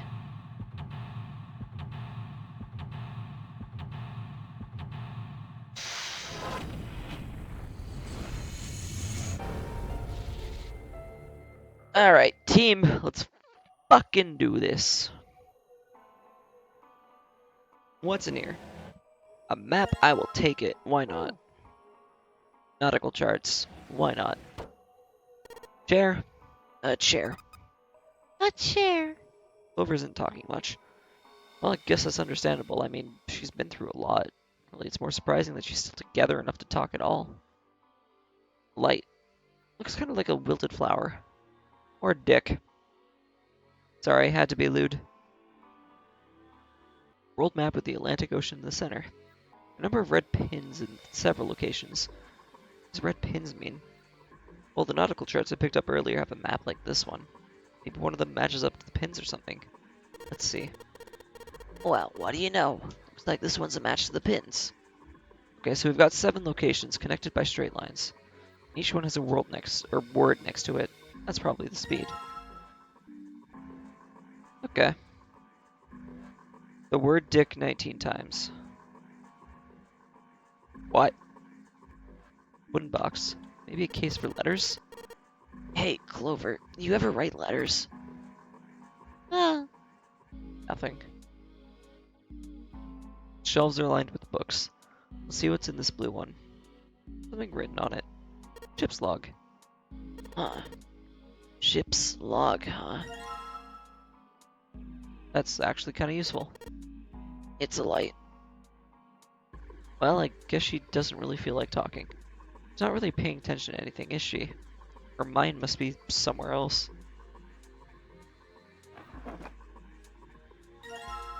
Oh, sweet. The White Rabbit's pocket watch. I'll take it. A voice he hadn't expected startled Junpei from his examination of the pocket watch. Oh, a pocket watch. Might I take a look at it? He spun around to find Ace standing in the doorway. Junpei shrugged and handed him the pocket watch. Hey man, what are you doing over in this room? Oh, I just thought I'd come check up on the two of you. There a problem? I mean, it's not a problem, but Well, not a problem, but Junpei looked desperately around the room, anywhere but at Ace, trying to find a convincing reason to dismiss him. Ace opened his mouth and took another look at Junpei and shut it again. A small smirk appeared on his face. Oh ho, I see. Of course. He looked Junpei over and glanced at Clover. I apologize for the intrusion. God damn it, Ace. Well, best of luck. Ace gave Junpei a knowing pat on the shoulder and left. Ace, god damn it, don't ship me with Clover, I'm already with June. For no reason he could fathom, Junpei's head began to hurt. Sharp, piercing pain. Sharp pain in his head. Did he just get stabbed? How much time passed? He wasn't sure. But he didn't notice when Ace strode through the door. His smile was more of a smirk, and he had the air of a man who knew more than his opponent. Ah, yes, there was something I wanted to check, if you don't mind. Yeah, what's that? Pardon me. No warning, Ace slipped his hand into the pocket of Junpei's vest. Hey! What the hell are you doing? He reached for Ace's arm. But it was already too late. The older man's hand were the pieces of paper Junpei had balled up and hidden in his pocket. Just as I thought. You switched them, didn't you? When we voted. Oh well. I can't say that I care. I managed to get through the numbered door I wanted, despite your mischief. When? Why did you? Oh, simple curiosity. I hope you won't think ill of me for it. Ace smiled, gave Junpei a friendly pat on the shoulder, then turned the wheel and left. Fucking Ace! He's a smart man! A small defeat, but it was a defeat. Junpei had lost the upper hand, and he knew it. He could feel his stomach begin to tense.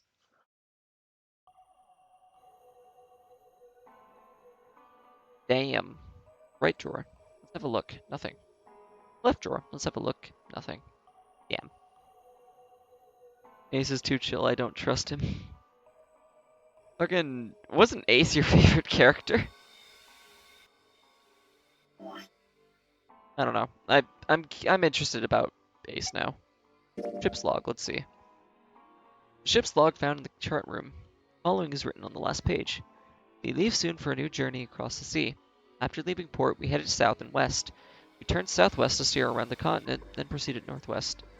Mid port, then changed our heading to east for a time, and are now heading due north. Soon we will dock in the United Kingdom, the homeland of this vessel. Okay. Times change. Oh, punny, because of the pocket watch. I get it. Ha ha ha. Oh, boy. That's funny, though. I don't know. I don't.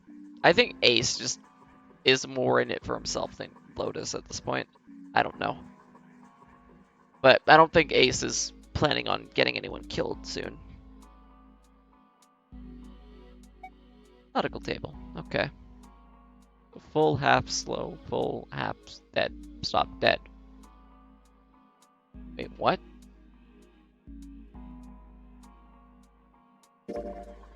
A nautical table found in the chart room. Shows the direction of southwest, southwest, northwest, east, north, and straight. There's a word next to each point on the map. Full, half, slow, full, half, dead, stop. That's what it says. Okay, I'm not sure what to do about that. Let's go check that out here. The helm. Well, steering wheel might be more appropriate term. Compass. It appears to be broken, however. See, the glass cover has been smashed to pieces. Broken compass. I think it'll be very useful. Okay, it's not something we can use then. Ace is odd? I don't know. I think Ace is still chill. This isn't good. So many drawers, but nothing inside of them. Okay, fair enough. Another room on the other side of the window. Yeah, what about over here? A desk. Anything in the drawers? Nope. Oh, oops.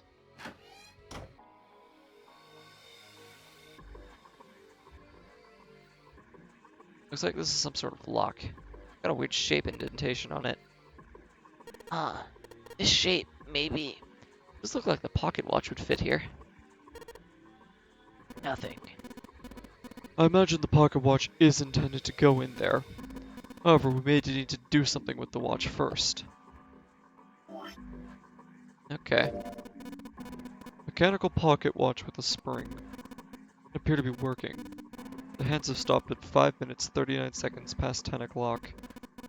Turning the knob does nothing. Yeah, it's probably broken. Looks as though you can move the hands, however. Okay. Only move the hands manually. The knob doesn't work.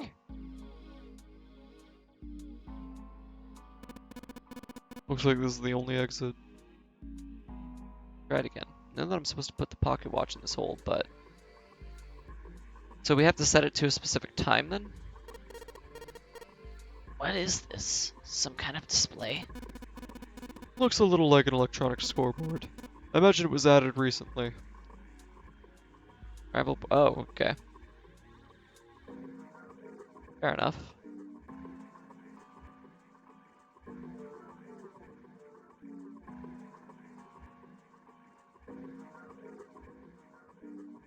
Oh, wait, there's another direction. Much longer shall you be streaming? Well, I did start 20 minutes late, so probably another at least 20 minutes past whatchamacallit. Go for at least 3 hours, like we usually do. That should be the usual plan. I mean, it's not like I have any kind of Reason to stop early. excuse me.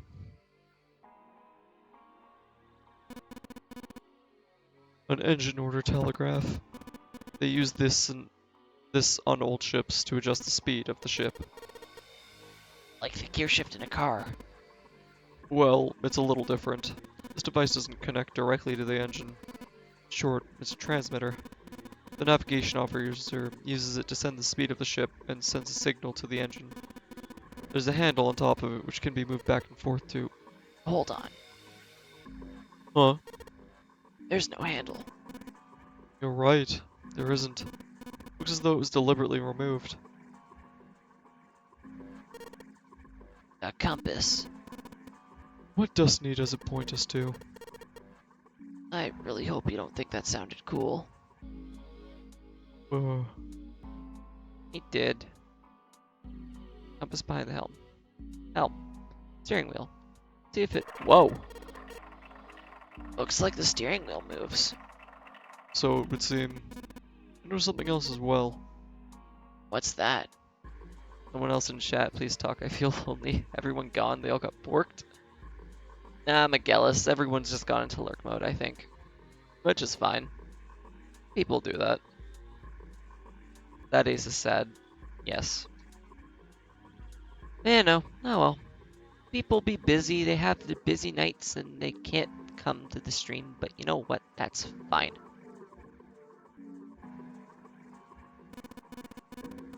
Well, when you move this wheel, the compass also moves. What do you mean? The ship is moving. Huh. Tricked you, didn't I? The wheel and the compass must be connected to one another somehow. Do you think that's important? Well, let's try turning it again. Okay, so we probably have to copy the ship's voyage. I'm betting. At least we have the mood kips. Yeah, the mood kips is here. The mood kips is here. To be specific, he's also right there. I mean, because mudkips are also a thing that are here to party and have a great fucking time.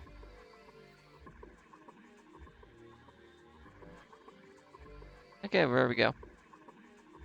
Crashes the ship into an island. Fucking doesn't even get the chance to sink to the explosion. We just fuck it up. Think I'm gonna sleep soon. Don't want to break my sleep schedule. That's all good, McGillis. Go the fuck to bed, man. Go to bed if you need sleep, buddy. The human hammer. They're often used to subdue large men like Seven. What? That was a joke, of course. Thank you, Captain Obvious. Ace, you really kind of suck at making jokes. That was rather cruel. Poor fucking Ace. If it hits island, we would be safe. Actually, that's a good point. Actually, I guess he wouldn't be able to sink the boat. I mean, we'd still be stuck in the boat, but we at least wouldn't start sinking, so we'd have time to solve all the puzzles. Wouldn't board with a circular hole in it. Room is just like the other one. Metal plates bolted over the windows. Not just bolted, it looks like they've been welded on. When hell are we gonna get those off anytime soon? Alright, well, the first thing I should do is the wheel. Oh, no, I need files. That's the ship's log. What do they do? They go south. Okay, let's do this. Southwest. Turn southwest. Wait. We headed south and wait, what the fuck? Get the fuck to bed. Bye, Bryce. I was drinking. Alright, Miguel, let's have yourself a good sleep, man. I'll see you around. Look how every room you go into, we're bashing someone different. So true. Also, hey, Golden. We totally did that line of dialogue that you really wanted me to read between June and Junpei. That whole, thing with getting wet. You missed it, buddy. I'm so sorry you missed it.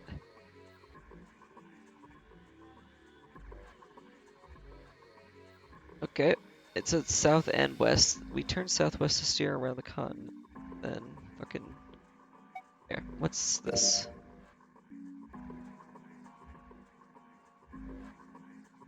South and west. That's... South and west, southwest.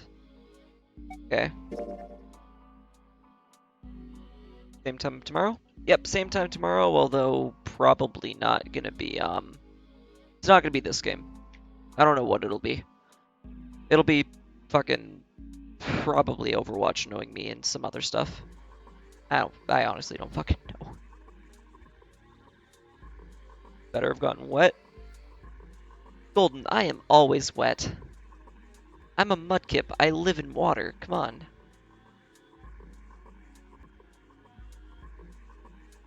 Turn southwest, steer around the continent, then proceeded northwest.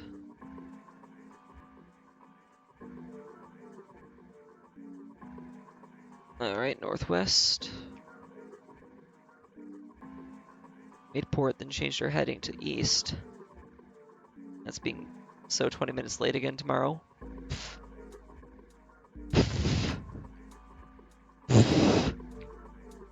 In all honesty, probably. Oh god. Nah, hopefully it'll be on time, but I don't fucking know what will end up happening tomorrow. Around 9 o'clock, if not, I always make a post in the whole Discord if it doesn't work. Or if I'm gonna be late, so you'll always know at least. Hopefully, though, I should be on time. Okay, northwest, we made port, changed our heading to east. Okay. Now heading north. Okay, so that's that. And then the nautical table. That does match up. Southwest, southwest, northwest, east, north. So then that's also the gears, too, that we have to pay attention to. So I'll do that. Then full, half, slow, full, half, dead, stop. There we go. Okay. Sweden! Almost, actually. Despite not going to Sweden, unfortunately. Alright, so I think we might need the handle. Steering wheel, steering wheel. Move it and the direction changes. I swear I saw something that had directions on it. Maybe if I entered directions in that order. Oh, wait, fuck, I fucked up. South. Okay. Oh, oops.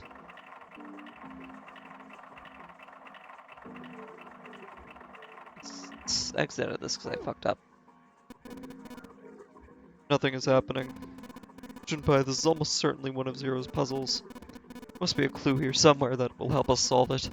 Have you found anything? Perhaps something with the points of the compass on it? Shut up, I know it. I just don't know how to stop. 'Cause I'm a dumb. Alright, south. Then we go west. Go southwest. Okay. Then we go northwest.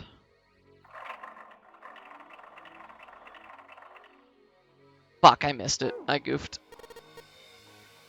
That's weird. Why isn't anything happening? Junpei, you aren't hiding anything, are you? Have you already found something with directions on it? Something with directions? Does it mean something with compass points on it? If that is what he means, then maybe it would show the order that I'm supposed to enter this stuff in. I just gotta stop fucking up. Ship just spinning in the middle of the ocean. Just doing fucking donuts.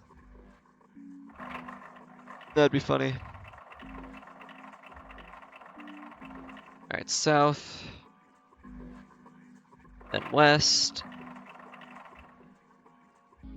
Then southwest. Then northwest. And then after northwest is east.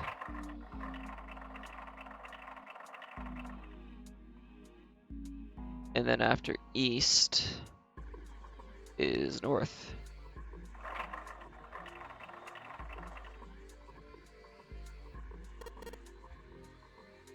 Gotta do direction, then move to the speed stick thing? Yeah, that's what I'm thinking is gonna happen. What the? The handle came off. Stooping so low, are you, Zero? Like, go south and move speed stick to full? I'm not sure. Well, you need sleep, love you, but yeah, fucking Miguelis, go to fucking bed. No, we do think that's how it works. Yeah. Apex, just let him fall asleep to the sound of my beautiful, beautiful middle, I can't speak. Let him fall asleep to my voice. Fuck that. Fucking just do that, I guess. I don't know. Oh boy. Yeah, man, don't stay up too super late. I appreciate you being here, but yeah. So, I sure hope this handle fits. Yeah, it fits. Miguelis, I know we sound like your mom, but you need to go to bed. Have a good night, buddy. Excellent. Should allow us to operate the engine order telegraph. Let's give it a shot. You're scaring him, stop it, Moodkip. No, I scare everybody. It's what I do. Here, I'll give you a heart back, buddy. There you go. Alright, how do we do this? We have to go full. What's next? Full, half, slow, full, half, dead, stop. There we go. Uh-huh. That's weird. I thought I put in the right speed. Did I mess up? No, I don't think so. Look, something's happened on the back wall of the wheelhouse. Yeah, you're right. Let's check it out. Wait, what? This? Something on the wall that looks kind of like an arrival board. A whole bunch of words on the left side of the display.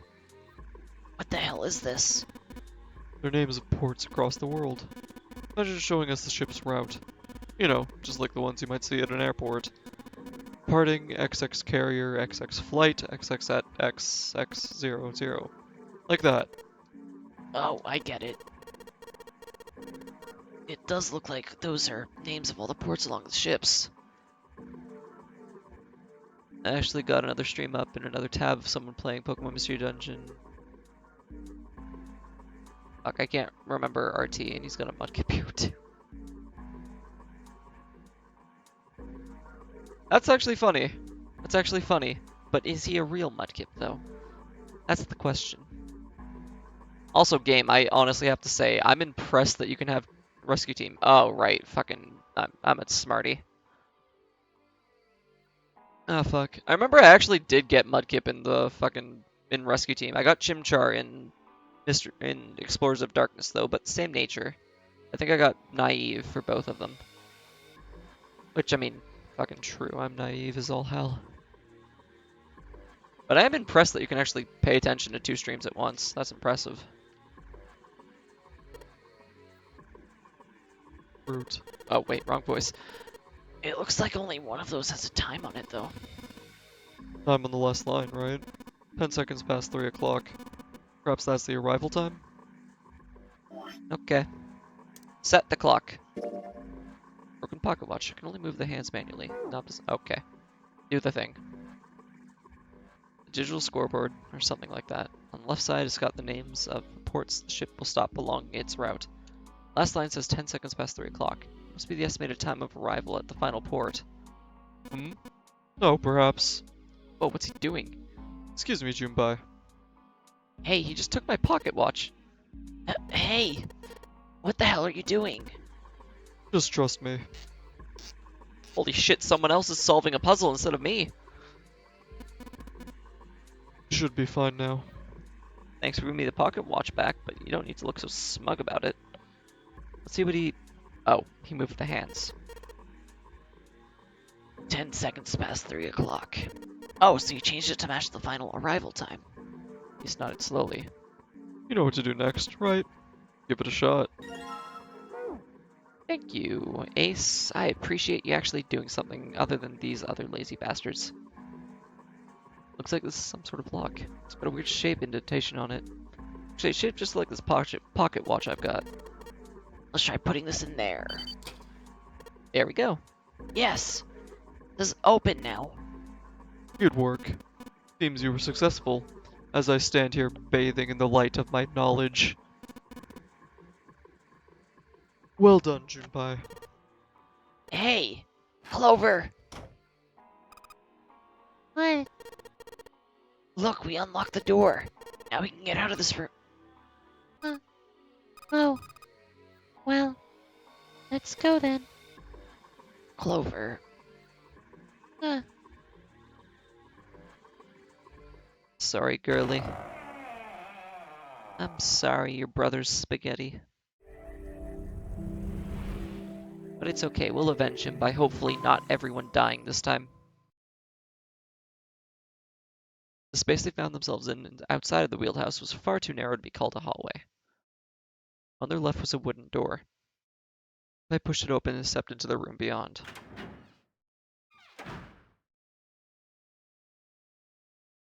It's full of all manner of turn-of-the-century electronic equipment. Most of them were things he'd never seen before. They had no idea what they might be in for, let alone how to operate them.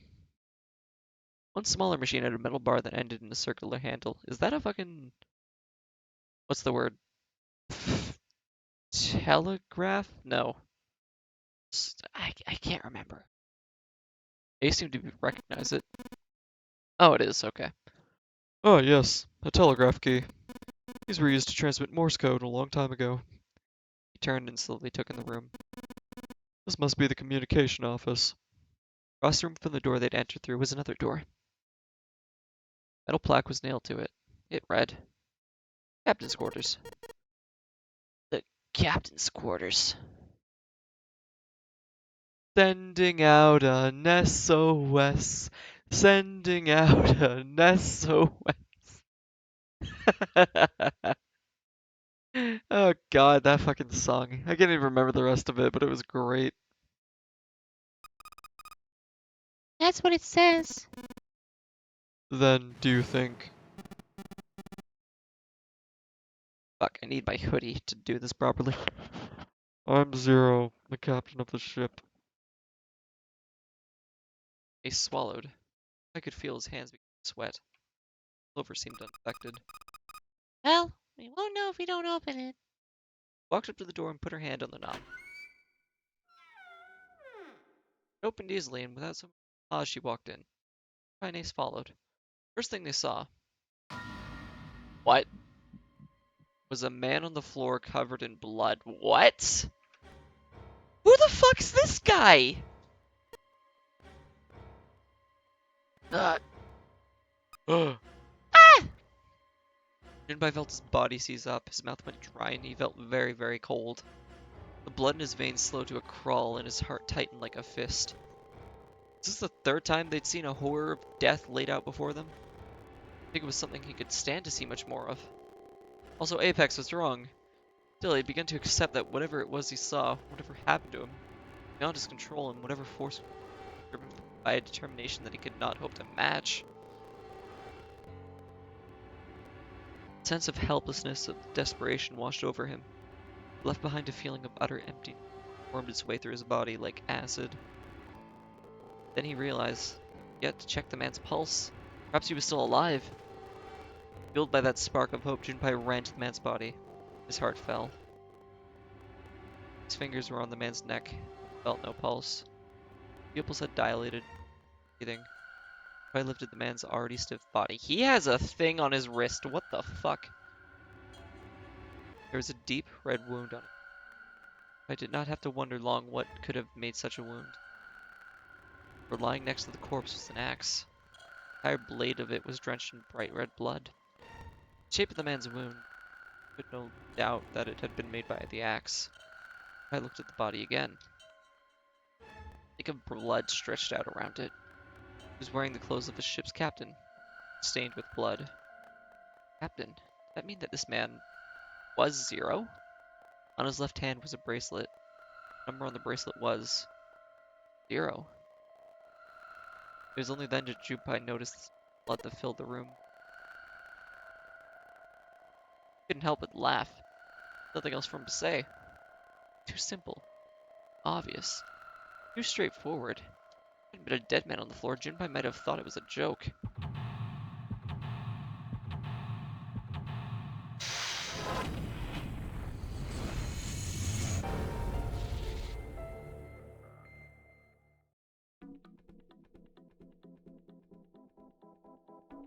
Huh. Well, Zero, you goofed.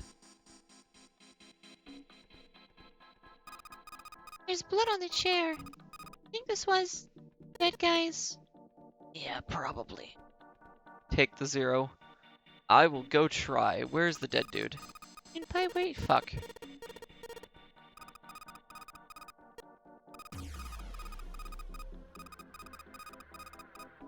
Yeah, I'm skipping that. I'm sorry, I didn't mean to leave. I'm looking for dead man. Camcorder. Looks like it's pointed at the door. Well, the power's on. Why would someone want to tape a door? I think this is kind of camera records to a hard drive, but it doesn't look like this one's recording anything. What do you mean? It's just sending whatever it sees to something. What does it see? Door. Is it really 0? It's a good question, but I mean, fucking hell. So lost. Music box. Fuck it, sure. It's a lamp, but it doesn't turn on. I don't think there's anything special about it. Small table. Bed. Under the sheets. Pushing the wrong buttons. A bed. Nothing in it. Okay. Can I fuck around with the door? There's a plaque on the door, but it doesn't seem... The control panel. Electronic lock. So I gotta put in a passcode. I think it's just about numbers. There's a hole in the bottom of it, right? There. I think you need to put a key in it first. Okay, well, what happens if I play the music box? Oh, it's one of those old music boxes. How about we wind it up? Why is it so loud like that? Is it broken? Cylinder all shaped weird. I don't think those are the pins. Looks like someone put something else on top of it. I think we're gonna have to take it apart to figure out what's going on, don't Okay, take it apart. I need a screwdriver. Fuck.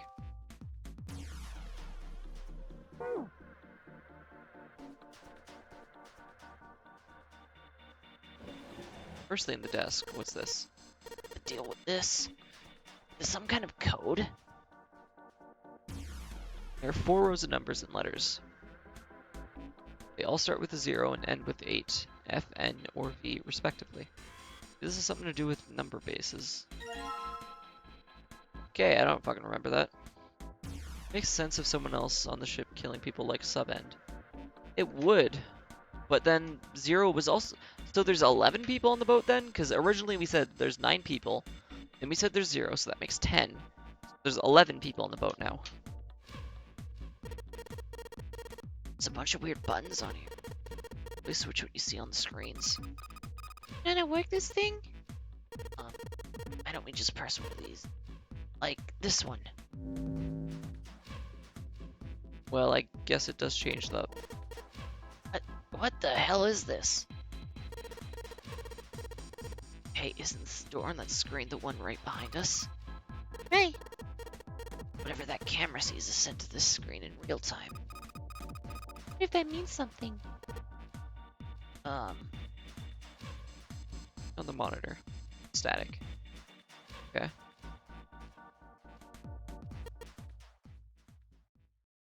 Jinpai snorted with grim humor for the second time since come to this room. 4 screams along the bottom had a single letter each spelling out 0. Jinpai felt as though he was being mocked. The real villain was somewhere laughing at him. He turned to Clover, who was standing next to him. Her voice was almost too low to hear, Nothing. seeing that she cared about little. Of course, Junpei could hardly blame her. Given the strain she was surely under, Junpei was somewhat surprised she hadn't responded at all. Still, he had to ask. He gestured towards the cords. What about him? Think that's really... Clover shook her head. There's no way that's him. Did I tell you already? Zero is one of us. Yeah. I know it's important to figure out who this guy is, but don't you think we should figure out how to get out of here first? Okay, that's bullshit because somebody killed everyone on this damn boat. Somebody killed everybody, and it sure as hell wasn't any of us. But Please. I don't want to waste any more time. Clover looked miserable, as if she could start crying at any moment. I didn't just have the heart to tell her no. sure thing. Take the bracelet. Jerks on him, I wondered. For a moment, he could have sworn he'd seen Clover smile. Well, that is 0. I'm sure she's happy about the death. Alright, push a button. One of those things that switches what's on the screen. See what happens if I flip one. Nothing. I think this probably used to be a door. Nobody's going through it as plates here, though. Well, even without the metal plate, the desk's in the way. Point. Alright, well, I think we've done everything here, so let's go check on Ace. What's this? Oh. Take that shit apart.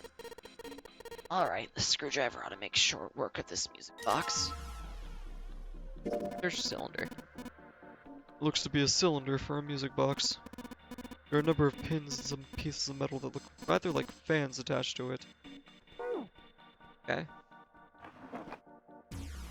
Gimme. Ink. There's nothing in the...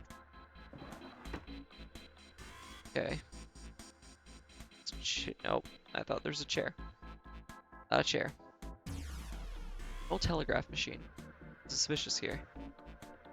Old telegraph machine. To be honest, I have no idea how it works. Fair enough. Clock. Clock mounted on the wall. The hands aren't moving. I'm surprised that the time is wrong then, I suppose. Technically, Ace or Santa could have killed everyone in the sub and nobody checked their pulses. I guess that's true. I guess it could be Ace then. Ace has the, like, evil guy playing along look. I really don't think it's Santa. What I've seen of Santa, he seems like way more chill regarding that whole situation. And there's nothing on the back. Then check Lotus or Seven's pulse. Nope, that is also true, but they were with us the whole time when everyone else died, so we know for a fact it's not them. Look, a hook. Uh, That wasn't a joke. I know, man. this? Really long cable. Tip is hooked in one of the desk drawers. So that drawer is the only thing that's locked. I don't see a keyhole, though. An electronic lock, perhaps? Take a look at the left side of the drawer. Yeah, there's some cables over there. That must mean. Anything in here? Hey, what is this? It's blank. There's nothing written on it. I see where this is going. I guess I'll put the ink on the cylinder. Roll it across. Just gotta roll the cylinder across a piece of paper. I'm right, the ink should. Yep, Morse code. Alright, we're gonna use the Morse code. An early telecommunications device, most likely used to transmit a radio signal of some sort. I experimented with it earlier, but to no avail. Imagine it's broken. Fuck. Okay. What's this? Alright, I've got the Morse code I'm supposed to enter. If I do this right, something will happen. I hope. Alright, let's give this a shot.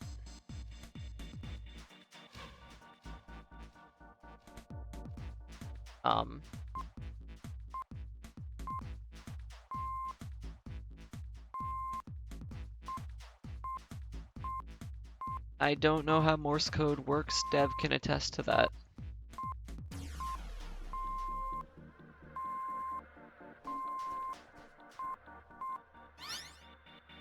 Better work. That's the last one, and Yes! Excellent work, Junpei. Good job. Seem to have figured it out. Unlock the drawer. holy shit, it could be 7. What is? A red file lay in the drawer. Junpei reached down and picked it up. Cover read. Alice. But was it supposed to say all ice? There wasn't a space between the L and the I. Are they trying to say that Alice was a single word? It was an interesting thought, but it left Junpei's mind quickly as he opened the file. What lay inside was far more interesting and far more confusing. What the fuck? Each page was covered with strange characters, like tiny drawings of birds, snakes, and wings, and even pages in the file, and each was strange symbols. What the hell is this? Spoken out loud until Ace looked over at him. They are hieroglyphs, a form of writing used in Egypt. Ancient Egypt. That thing that Yu-Gi-Oh's based off of. Yes, that's right. Can you read them or summon a monster to get us the fuck out of here? Of course. I mean to the reading, I left my dual deck and disc at home, sorry. I can't. What would make you think I could? What the hell? Junpei flipped through a few more pages. It wasn't just 1 or 2 pages that were covered in the strange symbols. Every single page was covered in them. Trying to read them was pointless. Junpei wasn't going to waste any time with them. He made to close the file. Something fell out. Bent down and picked it up. A keycard. There was a symbol on it that reminded Junpei of the symbols for the Saturn and Mercury keycards. This one, however, had a dot in the center of the male symbol. Uranus. That's the Uranus symbol. Junpei looked over to see Ace examining the card. In addition to the Uranus symbol, words engraved on the card as well. The lower right, it said Bottom Deck Library. Was the bottom deck a library? Huh. Whatever might be there, however, would have to wait. At the moment, there was nothing Junpei could do. He gripped the keycard tighter and shoved it deep into his pocket.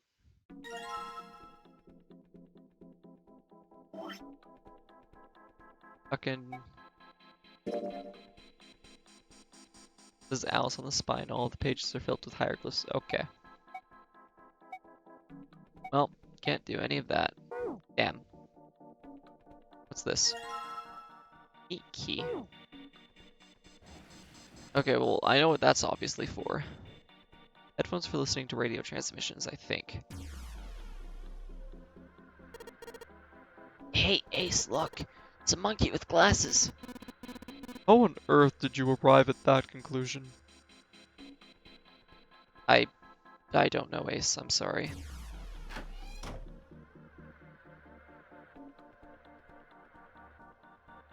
Control panel for the electronic lock. Like it's got a keyhole in the bottom. Right. Be the key I got earlier. Sweet, just had to put that key in, and now it's on. Junpei, look! There's a minus sign on the screen. There are 8 of them. It probably means we gotta put in 8 digits. Think you can figure it out? Honestly, not really. I see nothing to indicate numbers. Wait, what about... No, we'd still have the... Oh, we do.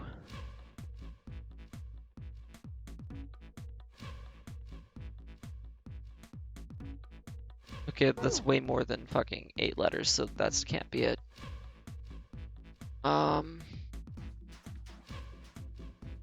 Shit. 8 codes, or 8 numbers. Chair. Thanks, Ace. Junpei, what are you doing? Search the wheelhouse from top to bottom. No reason to go back. In fact, don't you think it would be wise to investigate the captain's quarters? You want to check both rooms, don't you? Wait, what? There's only the 2 rooms, right? Yeah. Fuck, have we found any numbers in this room?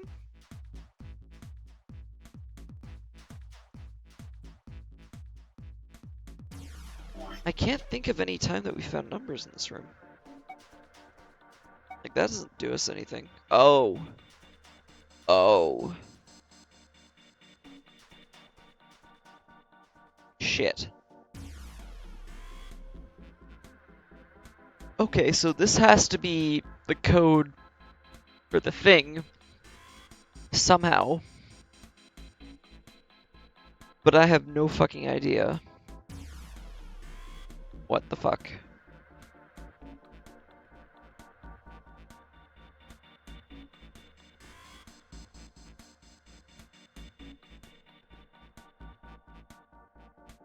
Okay, can I search it? Let's see, a numerical system chart found in the captain's quarters. 10 in base 10 is written as hexadecimal, therefore 11 is B, 12 is C, 13 is D, 14 is E. Go on, the chart showed the rules for each numeral system. Wait, what? Oh, okay, I see.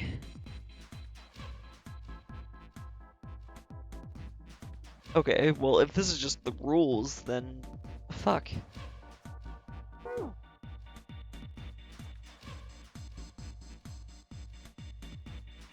Search the chair again.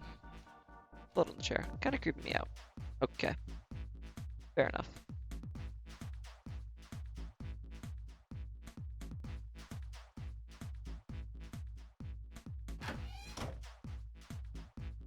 Fuck, is there anything else in here that speaks of numbers?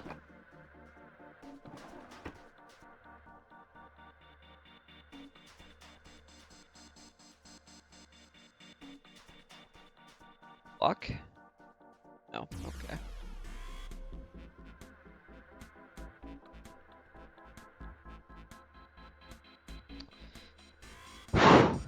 Fuck. Like, I just have no idea what those numbers could be.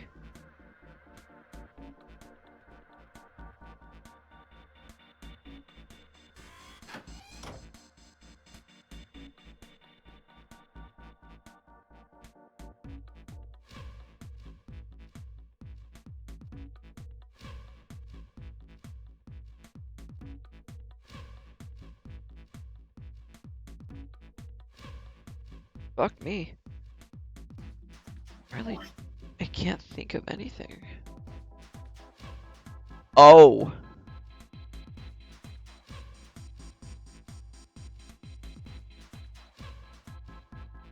1, 2, 3, 4, 6. Would that work? Alice is the only thing that we have. We could work with decimals with that. but I don't know. I don't know if that could be it, cause fucking.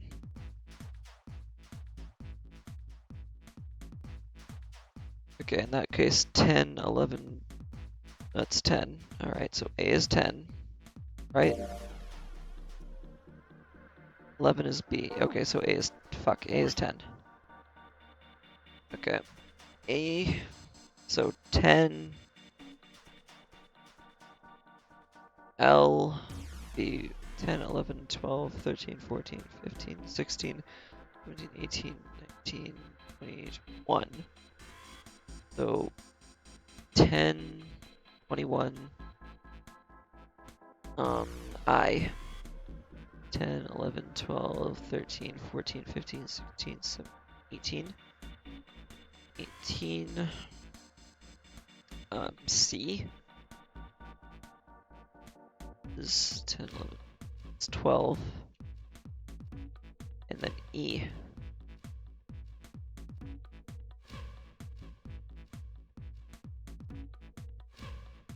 One, two, three, four, five, okay, 15.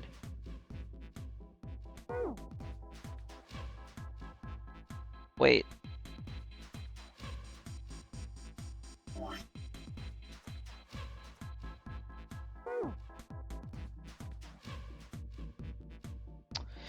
I'm gonna try this, but I think I'm a clod. Yep, I'm a clod. Okay. Nope. It turns out we don't need that. What we need is the hexadecimal for 0. That's the password. Because look, there's 4 characters. That matches it perfectly. Problem is, we don't have Z on here.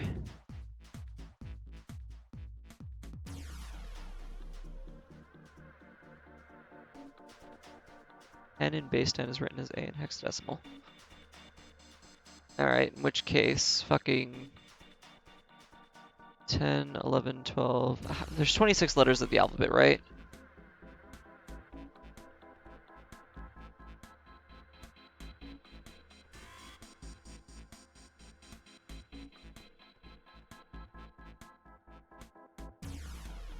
Yeah, 26. Okay. So the first number has to be 26. Honestly, I don't know. Oh, hey, Jesus. I didn't know you got here. What's up? Although you got here right as we're gonna be ending it again. I'm sorry. Yeah, no, it's 26. So, Z-E. Where's E? E. 10, 11, 12, 13, 14. So E is 14, right? Yeah, 14. R. What's R? 1, 2. Yeah, I had BJJ and then Jim. I forgot I was booked. What's BJJ? And I understand. It's all good, buddy. Just excited to be here. Alright, well, I've spent solid 3 minutes thinking about this one. Okay, 10, 11, 12, 13, 14, 15, 16, 17, 18, 19, 20, 21, 22, 23, 24, 25, 26, 27. 27 Brazilian. Oh, Brazilian Jiu-Jitsu. Okay. Oh, that's cool. Hell, the only martial arts I've ever done is Taekwondo, but from what I hear, Brazilian Jiu-Jitsu is fucking, like, very much more aggressive style. That's neat. Okay, what's 0? Wait. 0 is either going to be literally 0, 0 or the letter 0. Let's try 11, 12, 13, 14, 15, 17, 18, 19, 20, 21, 22, 24. Okay, I think I got the code. Let's try this shit out. So 30, okay. I know. Alright, let's give this a shot. Okay, 36, 14, 27, 24. That's not it? Damn it. Well, it has to be 0, right? Or is that not how hexadecimal works? I fucking don't know.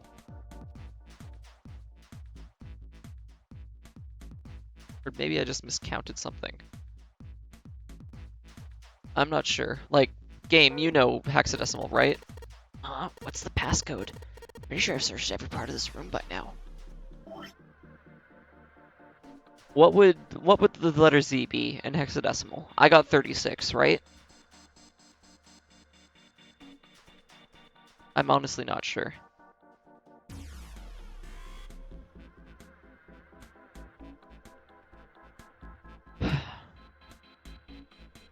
Let me... Actually, I can Google this. I'm allowed to Google this, I think. Is Z in hexadecimal?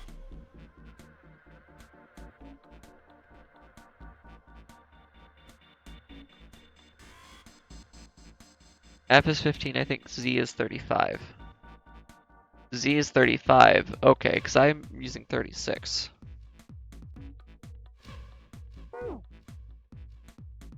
Okay, let's try 35 instead then. I might have just miscounted.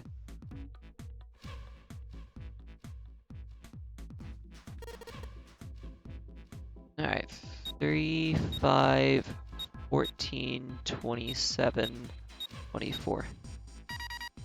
There we go. Okay, so we just miscounted. Yes! It worked! Good job, Junpei. Excellent. You seem to have unlocked it. Good work, Junpei. Alright, let's go. Fuck yes. We did it, team. We did it together. With the power of not sucking.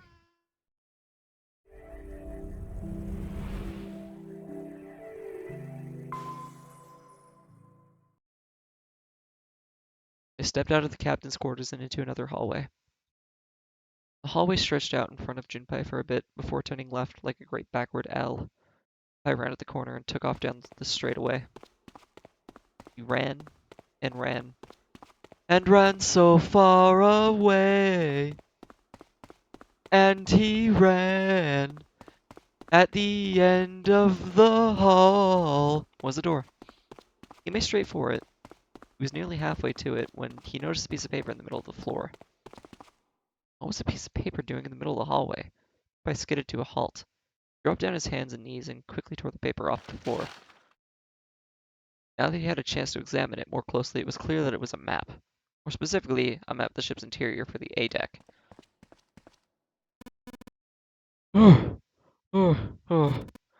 What's wrong?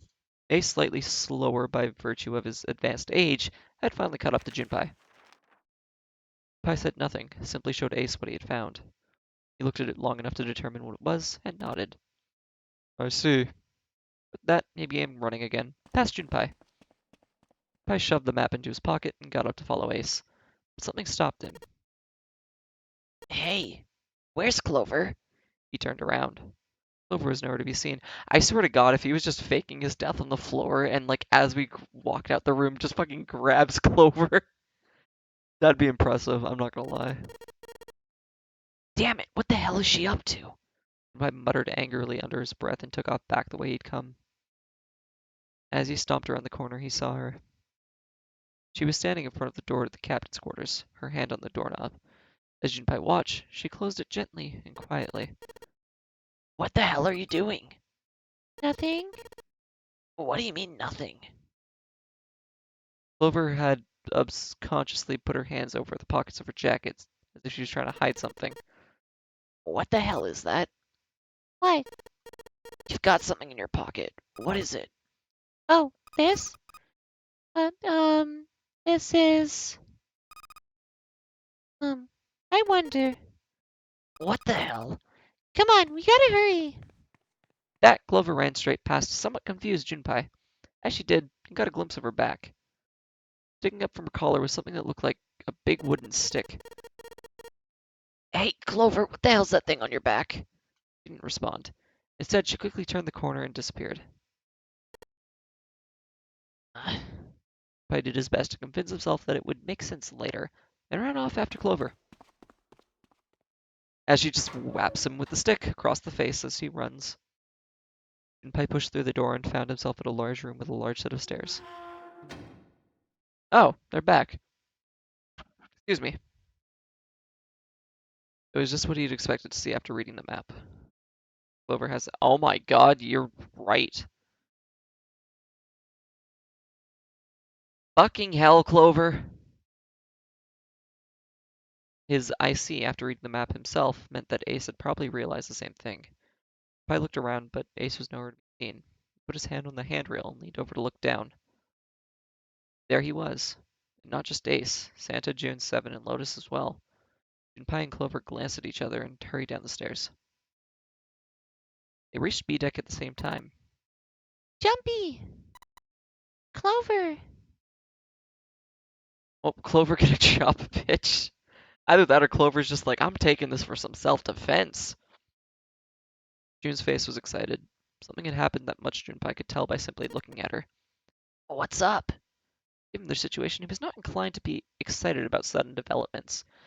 June, however, couldn't contain herself. We found it! Found what? We found it! What did you find? The last door! We found door 9! What? Come on, just follow us. We'll explain on the way. Okay, let's go. Seven turned and jogged off down the stairs. Oh my god, Clover killing us all makes sense because she thinks one of us is Zero. So she just wants to kill everyone out of revenge. Oh my god, that makes sense. The rest followed. We finally made it.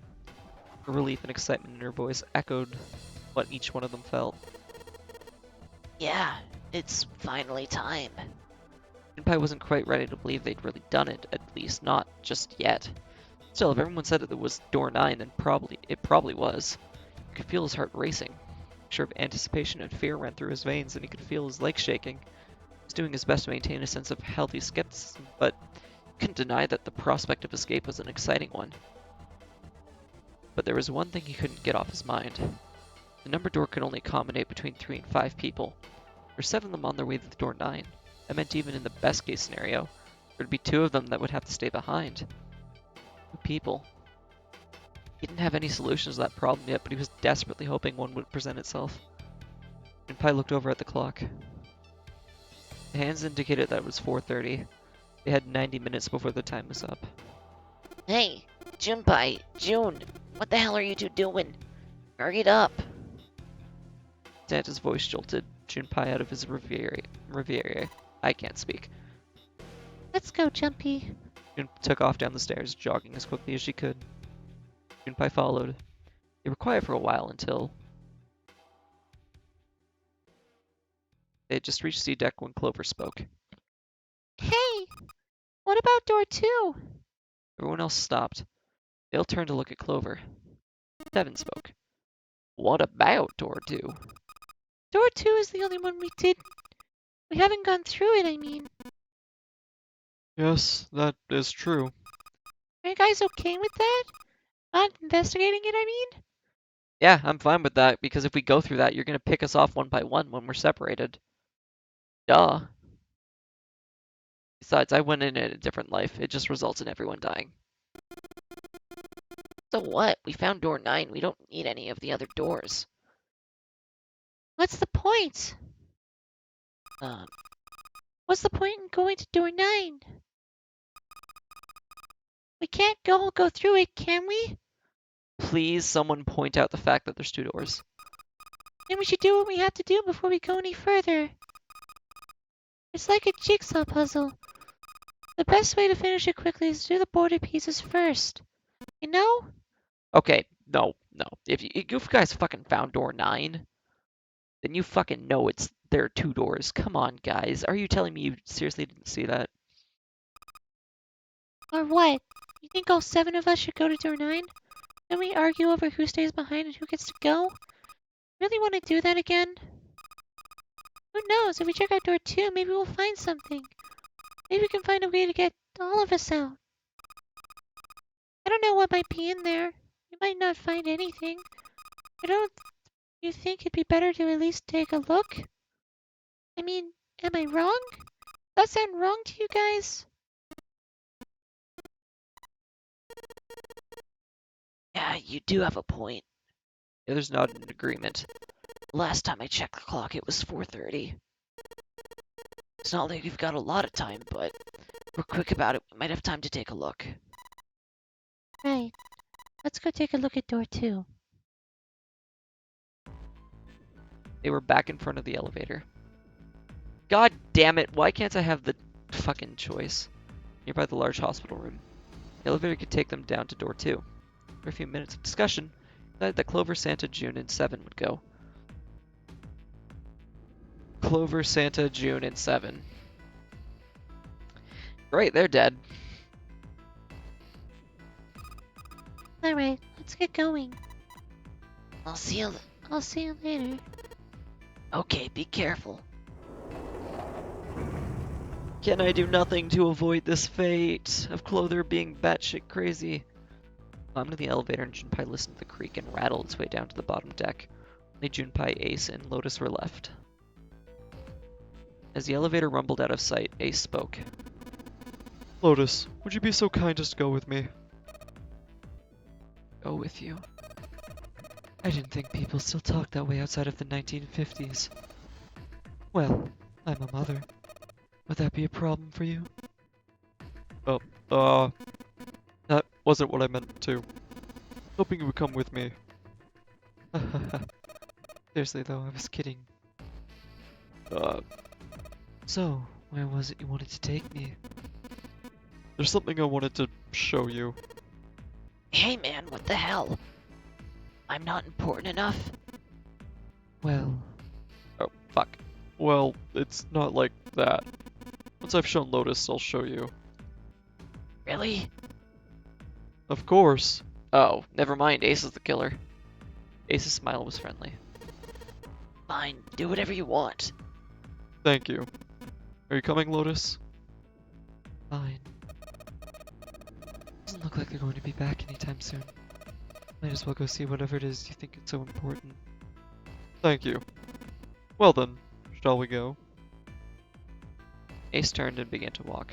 Lotus followed. He disappeared into the hallway on the left.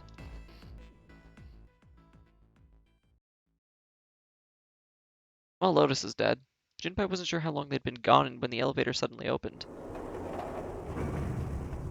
Ace and Clover are in it together, oh no. A single person stood there. Oh my god, they might be. Clover. She looked at Junpei, then slowly, purposely stepped out of the elevator. The door closed behind her. There's everybody else. What happened? She didn't answer. Instead, her eyes swept the room and then settled on Junpei. Where are Ace and Lotus? Junpei explained what had happened. Oh. And they went over there? Voice was small and timid. Yeah, I think so. He repeated his earlier question. So where are June and Santa and 7? Why aren't they with you? You really want to know? There's something wrong with her smile. Yeah. Okay, sure. Here, let me show you. Clover pulled something out of her pocket and tossed it onto the floor at Junpei's feet. He looked down. On the floor in front of him were 3 metal rings. Bracelets. Oh my god. Oh, holy shit. Junpei collapsed. No way. This gotta be some kind of joke. This can't be real. Junpei's body felt like rubber. His heart felt like a cold lump in his chest and his hands shook uncontrollably. Sweat poured down his face. 3 bracelets sat there on the floor before him. He could see the numbers on their faces. 7 and 6. Lastly, let us discuss how to remove the bracelets. There are only 2 ways to do so. 1, you escape from the ship. 2, your heart rate reaches 0. In other words, once the bracelet is taken outside the confines of the ship, next to the wearer's heartbeat has fallen to 0, it will shut down automatically. But why? Junpei's voice was flat and broken. Clover's response was cold. Revenge for my brother. He was forced into door 3 and murdered. You need at least 3 people to open a door. We were the 2 that opened that door with him. It would only have been Santa and 7. That's why I killed them. I mean, to be fair, that is a good point. That is what I thought. But they're cool. But why? Why did you kill June? Because she tried to protect them. She was in my way. She had to die too. No. No. I shook his head, trying desperately to wake himself up from what had to be a dream. Couldn't be real. It just couldn't. Hey, Junpei. He felt Clover's hand on his shoulder. Her smile was wrong. Horribly wrong. Her face looked like a mask made from stretched human skin. The smile that parted her lips did not extend to her eyes. They were dead and empty. The girl in front of him was no longer the Clover he had known. Perhaps she was not even human. Let's go. Her hand reached out toward him. Let's get out of here. Let's leave this ship. What the hell are you talking about? To open a numbered door. Yes, I know. You need at least 3 people. But as long as we have this. Once again, Clover reached into her pocket and pulled something out. It was another bracelet. Junpei could see the number on the face. 0. 0. Got something in your pocket. What is it? Oh, this? This is... See? Get it now. We had the 0 bracelet. We can leave. I can open door 9 with just the 2 of us. 4 and 5 do equal 9. See? Well, let's go. I'm dying.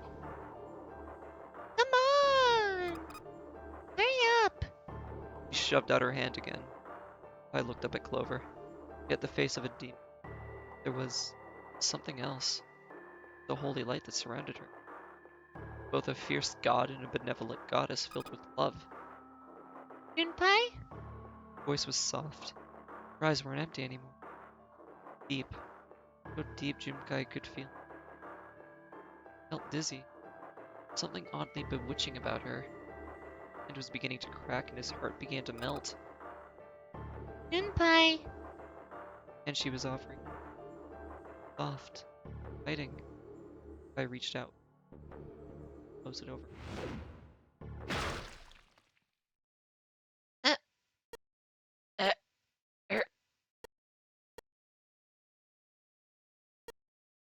uh, yeah.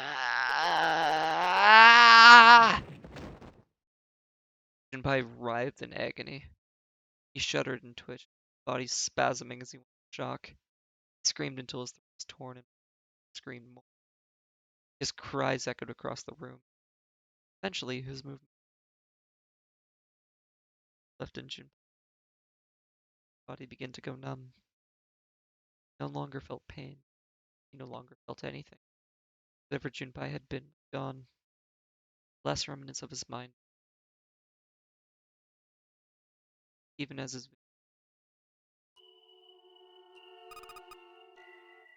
Thanks, Junpei. I'm just gonna borrow this, okay? smile was cold. What was left of Junpei's conscious mind? All that was left was a twisted, broken mess.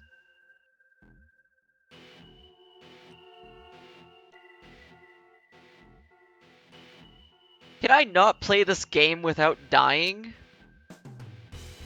Please? Please.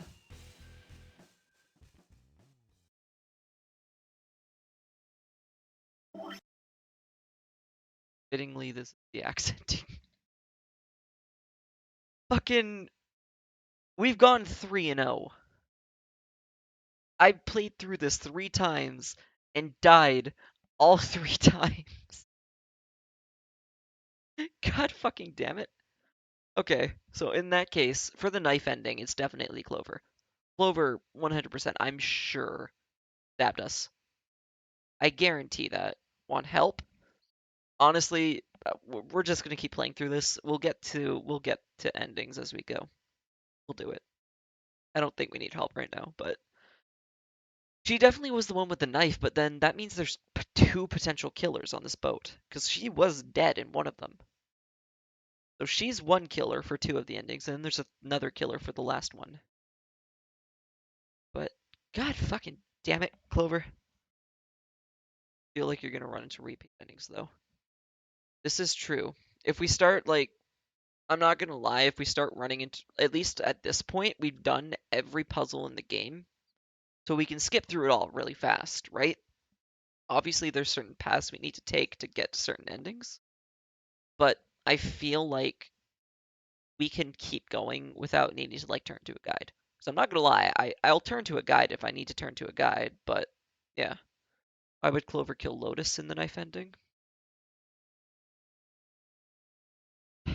Fuck, that's true. Well, then who benefits the most from having 8? I guess Ace? Oh, it wouldn't be Ace.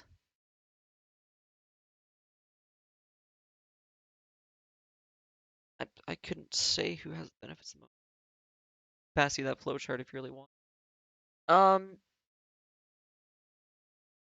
I don't want to use it just yet, game. If we have to, I will use it, but I want to prolong doing that as long as possible. I mean, next week we're definitely finishing this game. I mean, there's no way we're not finishing it. But I do want to prolong that. Like once we get to the point where we're getting like the same endings and doing the same shit, then yeah, that flowchart would be really handy, and I would love to, and I would very much appreciate it. But as it is now, that I think we're good to just keep going with what we're doing. Whew. Yeah, that was something. Psychotic Clover. I guess we are all not wrong about that, huh? God fucking Clover. God fucking damn it. Whew. Alrighty then. Well, I guess that's where we're gonna call it for tonight. So yeah, thank you very much for hanging out, everyone. I hope you had a fun time. And then next Monday, I guess we are gonna resolve this for tomorrow's stream. I have no fucking clue what I'm gonna do. I literally have no clue. Probably some Overwatch, and that's about all I can probably say for sure. But we'll figure out the rest as we go. Anyways, have a wonderful night, guys, and until next time. Bye.